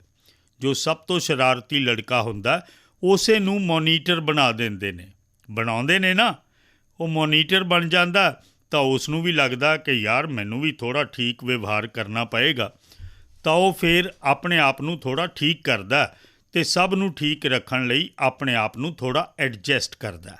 ਆਪਣੀਆਂ ਬੁਰਾਈਆਂ ਨੂੰ ਕੰਟਰੋਲ ਕਰਨ ਦੀ ਕੋਸ਼ਿਸ਼ ਕਰਦਾ ਹੈ, ਅਧਿਆਪਕ ਦਾ ਫੇਵਰੇਟ ਬਣਨ ਦੀ ਕੋਸ਼ਿਸ਼ ਕਰਦਾ ਹੈ। ਅਲਟੀਮੇਟਲੀ ਨਤੀਜਾ ਇਹ ਆਉਂਦਾ ਕਿ ਉਸ ਦੀ ਜ਼ਿੰਦਗੀ ਬਦਲ ਜਾਂਦੀ ਹੈ ਅਤੇ ਉਸ ਦੇ ਜ਼ਰੀਏ ਕਲਾਸ ਦਾ ਐਨਵਾਇਰਨਮੈਂਟ ਵੀ ਸੁਧਰ ਜਾਂਦਾ ਹੈ। ਤਾਂ ਅਨੇਕਾਂ ਤਰੀਕੇ ਹੋ ਸਕਦੇ ਨੇ, ਪਰ ਮੈਂ ਮੰਨਦਾ ਕਿ ਸਾਨੂੰ ਡੰਡਾ ਲੈ ਕੇ ਡਿਸਿਪਲਿਨ ਵਾਲੇ ਰਸਤੇ ਨਹੀਂ ਚੁਣਨੇ ਚਾਹੀਦੇ। ਆਪਣੇਪਨ ਦਾ ਰਸਤਾ ਚੁਣਾਂਗੇ ਤਾਂ ਹੀ ਫਾਇਦਾ ਹੋਏਗਾ। ਬਹੁਤ-ਬਹੁਤ ਧੰਨਵਾਦ। Good morning, Honorable Prime Minister. Myself, Suman Mishra. Sir, I seek your advice on how should the students behave in society. Thank you, sir. Students society 'ਚ ਕਿਸ ਤਰ੍ਹਾਂ ਬਿਹੇਵ ਕਰਨ, ਇਹੀ ਪੁੱਛਣਾ ਨਾ ਤੁਸੀਂ। ਮੈਂ ਸਮਝਦਾ ਕਿ ਇਸ ਨੂੰ ਥੋੜ੍ਹਾ ਅਲੱਗ ਦਾਇਰੇ 'ਚ ਰੱਖਣਾ ਚਾਹੀਦਾ। ਅਸੀਂ ਕਿਸ ਸੁਸਾਇਟੀ ਦੀ ਗੱਲ ਕਰਦੇ ਹਾਂ? ਜੋ ਸਾਡਾ ਸਰਕਲ ਹੈ ਉਹ, ਜਿਨ੍ਹਾਂ ਵਿੱਚ ਅਸੀਂ ਉੱਠਦੇ ਬੈਠਦੇ ਹਾਂ, ਕਦੇ ਚੰਗੀਆਂ ਮਾੜੀਆਂ ਵਿਚਾਰਦੇ ਹਾਂ, ਟੈਲੀਫੋਨ 'ਤੇ ਘੰਟਿਆਂ ਬਿਤਾ ਦਿੰਦੇ ਹਾਂ। ਜੇ ਉਸ ਲਿਮਿਟਿਡ ਦੀ ਗੱਲ ਕਰਦੇ ਹਾਂ, ਫਿਰ ਤਾਂ ਤੁਸੀਂ ਜਿਸ ਤਰ੍ਹਾਂ ਬੱਚੇ ਨੂੰ ਕਹੋਗੇ, ਜਿਵੇਂ ਬਈ ਅੱਜ ਬੂਟ ਪਾ ਕੇ ਆਓ, ਇੱਥੇ ਬੂਟ ਉਤਾਰੋ, ਇੱਥੇ ਇਸ ਢੰਗ ਨਾਲ ਵਿਵਹਾਰ ਕਰੋ, ਇੱਥੇ ਉਸ ਢੰਗ ਨਾਲ ਕਰੋ, ਐਸਾ ਤੁਸੀਂ ਕਹਿ ਸਕਦੇ ਹੋ। ਪਰ ਹਕੀਕਤ ਇਹ ਹੈ ਕਿ ਉਸ ਨੂੰ ਘਰ ਦੇ ਅੰਦਰ ਇੱਕ ਦਾਇਰੇ 'ਚ ਨਹੀਂ ਰੱਖਣਾ। ਉਸ ਨੂੰ ਸਮਾਜ ਵਿੱਚ ਜਿੰਨਾ ਵਿਆਪਕ ਉਸ ਦਾ ਵਿਸਤਾਰ ਹੋਵੇ ਹੋਣ ਦੇਣਾ ਚਾਹੀਦਾ। ਮੈਂ ਤਾਂ ਕਦੇ ਕਿਹਾ ਸੀ, ਸ਼ਾਇਦ ਪ੍ਰੀਖਿਆ 'ਤੇ ਚਰਚਾ 'ਚ ਹੀ ਕਿਹਾ ਜਾਂ ਕਿਤੇ ਹੋਰ ਕਿਹਾ, ਮੈਨੂੰ ਯਾਦ ਨਹੀਂ ਹੈ।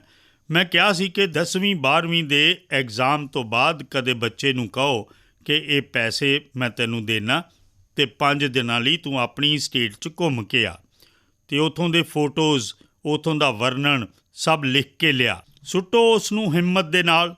ਤੁਸੀਂ ਦੇਖਣਾ ਉਹ ਬੱਚਾ ਬਹੁਤ ਕੁਝ ਸਿੱਖ ਕੇ ਆਏਗਾ। ਜੀਵਨ ਨੂੰ ਜਾਣ ਕੇ ਉਸ ਵਿੱਚ ਵਿਸ਼ਵਾਸ ਵਧੇਗਾ।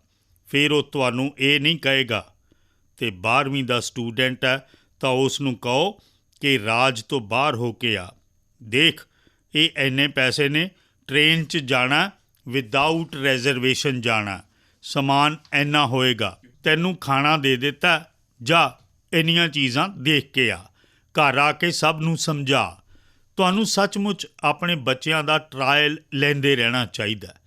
ਉਹਨਾਂ ਨੂੰ ਸਮਾਜ ਦੇ ਵੱਖ-ਵੱਖ ਵਰਗਾਂ 'ਚ ਜਾਣ ਲਈ ਪ੍ਰੇਰਿਤ ਕਰਦੇ ਰਹਿਣਾ ਚਾਹੀਦਾ।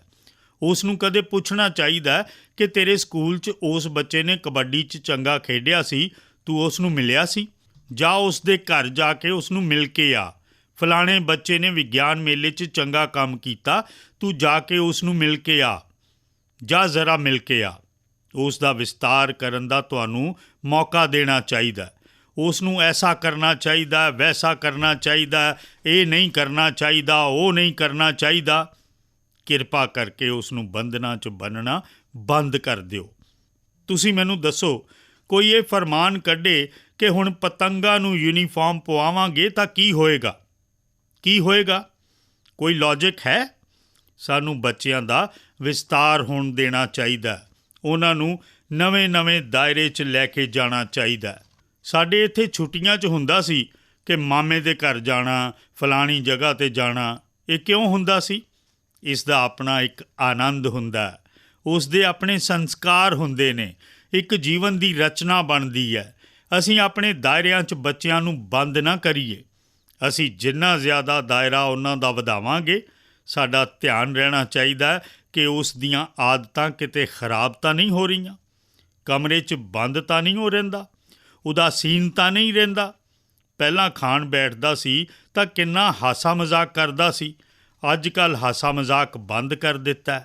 ਕੀ ਪ੍ਰੋਬਲਮ ਹੈ? ਮਾਂ-ਬਾਪ ਨੂੰ ਤੁਰੰਤ ਸਪਾਰਕ ਹੋਣਾ ਚਾਹੀਦਾ। ਇਹ ਉਦੋਂ ਹੁੰਦਾ ਜਦੋਂ ਬੱਚਿਆਂ ਨੂੰ ਉਹ ਈਸ਼ਵਰ ਵੱਲੋਂ ਦਿੱਤੀ ਇੱਕ ਅਮਾਨਤ ਸਮਝਣ। ਇਸ ਅਮਾਨਤ ਦਾ ਸਮਰਪਣ, ਸੁਰੱਖਿਅਣ ਕਰਨਾ ਉਹਨਾਂ ਦੀ ਜ਼ਿੰਮੇਵਾਰੀ ਹੈ। ਇਹ ਭਾਵ ਅਗਰ ਹੁੰਦਾ ਤਾਂ ਨਤੀਜੇ ਚੰਗੇ ਆਉਂਦੇ ਨੇ। ਅਤੇ ਜੇ ਇਹ ਭਾਵ ਹੋਣ ਕਿ ਮੇਰਾ ਬੇਟਾ ਜੋ ਮੈਂ ਕਹਾਂਗਾ ਉਹੀ ਕਰੇਗਾ, ਮੈਂ ਇੰਜ ਦਾ ਸੀ, ਤੂੰ ਵੀ ਇੰਜ ਦਾ ਹੀ ਬਣਨਾ, ਮੇਰੀ ਜ਼ਿੰਦਗੀ ਵਿੱਚ ਇਹ ਹੋਇਆ, ਤੇਰੀ ਜ਼ਿੰਦਗੀ ਵਿੱਚ ਇਹੋ ਜਿਹਾ ਹੀ ਹੋਏਗਾ, ਤਾਂ ਫਿਰ ਗੱਲ ਵਿਗੜ ਜਾਂਦੀ ਹੈ। ਅਤੇ ਇਸ ਲਈ ਜ਼ਰੂਰਤ ਇਹੀ ਖੁੱਲ੍ਹੇਪਣ ਨਾਲ ਸਾਨੂੰ ਉਸ ਨੂੰ ਸਮਾਜ ਦੇ ਵਿਸਤਾਰ ਵੱਲ ਉਸ ਨੂੰ ਲਿਜਾਉਣ ਦੀ ਕੋਸ਼ਿਸ਼ ਕਰਨੀ ਚਾਹੀਦੀ ਹੈ। ਉਸ ਨੂੰ ਜੀਵਨ ਦੀਆਂ ਅਲੱਗ-ਅਲੱਗ ਚੀਜ਼ਾਂ ਨਾਲ ਜੁੜਨ ਲਈ ਪ੍ਰੇਰਿਤ ਕਰਨਾ ਚਾਹੀਦਾ। ਮੈਂ ਤਾਂ ਕਦੀ ਕਹਾਂਗਾ, ਮੰਨ ਲਓ ਤੁਹਾਡੇ ਕੋਲ ਸੱਪ ਛਛੂੰਦਰ ਵਾਲੇ ਲੋਕ ਆਉਂਦੇ ਨੇ ਕਦੇ, ਬੱਚਿਆਂ ਨੂੰ ਕਹੋ ਜਾਓ ਇਸ ਦੇ ਨਾਲ ਗੱਲ ਕਰੋ, ਉਹ ਕਿੱਥੇ ਦਾ ਰਹਿਣ ਵਾਲਾ, ਕਿੱਥੋਂ ਨਿਕਲਿਆ, ਇਸ ਧੰਦੇ ਵਿੱਚ ਕਿਵੇਂ ਆ ਗਿਆ, ਕਿਉਂ ਸਿੱਖਿਆ, ਚੱਲ ਮੈਨੂੰ ਸਮਝਾ, ਉਹਨੂੰ ਪੁੱਛ ਕੇ ਆ। ਉਸ ਦੀਆਂ ਸੰਵੇਦਨਾਵਾਂ ਜਾਗ ਜਾਣਗੀਆਂ। ਉਹ ਕਿਉਂ ਇਹ ਕੰਮ ਕਰ ਰਿਹਾ, ਜਾਣਨਾ ਸਿੱਖਣਾ ਆਸਾਨ ਹੋ ਜਾਏਗਾ। ਕੋਸ਼ਿਸ਼ ਕਰਨੀ ਚਾਹੀਦੀ ਹੈ ਕਿ ਤੁਹਾਡੇ ਬੱਚਿਆਂ ਦਾ ਵਿਸਤਾਰ ਜ਼ਿਆਦਾ ਹੋਵੇ, ਉਹ ਬੰਧਨਾਂ ਵਿੱਚ ਨਾ ਬੰਧ ਜਾਣ। ਉਹਨਾਂ ਨੂੰ ਤੁਸੀਂ ਖੁੱਲ੍ਹਾ ਅਸਮਾਨ ਦਿਓ, ਉਹਨਾਂ ਨੂੰ ਮੌਕਾ ਦਿਓ, ਉਹ ਸਮਾਜ ਵਿੱਚ ਤਾਕਤ ਬਣ ਕੇ ਉੱਭਰੇਗਾ। ਬਹੁਤ-ਬਹੁਤ ਧੰਨਵਾਦ। ਪ੍ਰਧਾਨ ਮੰਤਰੀ ਜੀ ਵੱਲੋਂ ਪ੍ਰੀਖਿਆ ਤੇ ਚਰਚਾ ਨੇ ਸਾਡੇ ਵਰਗੇ ਕਰੋੜਾਂ ਬੱਚਿਆਂ ਦੀ ਬੇਚੈਨੀ, ਘਬਰਾਹਟ ਅਤੇ ਹਾਰ ਮੰਨਣ ਦੀ ਪ੍ਰਵਿਰਤੀ ਨੂੰ ਉਤਸ਼ਾਹ, ਉਮੰਗ ਅਤੇ ਸਫਲਤਾ ਦੀ ਲਲਕ 'ਚ ਬਦਲ ਦਿੱਤਾ ਹੈ। ਧੰਨਵਾਦ ਮਾਨਯੋਗ ਪ੍ਰਧਾਨ ਮੰਤਰੀ ਜੀ, ਕੋਟੀ-ਕੋਟੀ ਧੰਨਵਾਦ। ਤੁਹਾਡਾ ਸਾਰਿਆਂ ਦਾ ਵੀ ਬਹੁਤ-ਬਹੁਤ ਧੰਨਵਾਦ। ਮੈਂ ਜ਼ਰੂਰ ਚਾਹਾਂਗਾ ਕਿ ਸਾਡੇ ਵਿਦਿਆਰਥੀ, ਸਾਡੇ ਅਭਿਭਾਵਕ, ਸਾਡੇ ਅਧਿਆਪਕ ਇਹ ਆਪਣੇ ਜੀਵਨ ਵਿੱਚ ਤੈਅ ਕਰਨ ਕਿ ਪ੍ਰੀਖਿਆ ਦਾ ਜੋ ਬੋਝ ਵੱਧਦਾ ਜਾ ਰਿਹਾ, ਇੱਕ ਵਾਤਾਵਰਣ ਕ੍ਰੀਏਟ ਹੋ ਰਿਹਾ, ਉਸ ਨੂੰ ਜਿੰਨਾ ਜ਼ਿਆਦਾ ਡਾਇਲਿਊਟ ਅਸੀਂ ਕਰ ਸਕਦੇ ਹਾਂ ਕਰਨਾ ਚਾਹੀਦਾ। ਜੀਵਨ ਦਾ ਉਸ ਨੂੰ ਸਹਿਜ ਹਿੱਸਾ ਬਣਾ ਦੇਣਾ ਚਾਹੀਦਾ। ਜੀਵਨ ਦਾ ਇੱਕ ਸਹਿਜ ਕ੍ਰਮ ਬਣਾ ਦਿੱਤਾ ਜਾਣਾ ਚਾਹੀਦਾ। ਜੇ ਇਹ ਕਰਾਂਗੇ ਤਾਂ ਪ੍ਰੀਖਿਆ ਆਪਣੇ ਆਪ ਵਿੱਚ ਇੱਕ ਉਤਸਵ ਬਣ ਜਾਏਗੀ। ਹਰ ਪ੍ਰੀਖਿਆਰਥੀ ਦਾ ਜੀਵਨ ਉਮੰਗ ਨਾਲ ਭਰ ਜਾਏਗਾ ਅਤੇ ਇਹ ਉਮੰਗ ਉੱਤਮਤਾ ਦੀ ਗਰੰਟੀ ਹੁੰਦੀ ਹੈ। ਉਸ ਉੱਤਮਤਾ ਦੀ ਗਰੰਟੀ ਉਮੰਗ ਵਿੱਚ, ਉਸ ਉਮੰਗ ਨੂੰ ਲੈ ਕੇ ਤੁਸੀਂ ਚੱਲੋ। ਇਹੀ ਮੇਰੀਆਂ ਤੁਹਾਨੂੰ ਸ਼ੁਭ ਕਾਮਨਾਵਾਂ ਨੇ। ਬਹੁਤ-ਬਹੁਤ ਧੰਨਵਾਦ।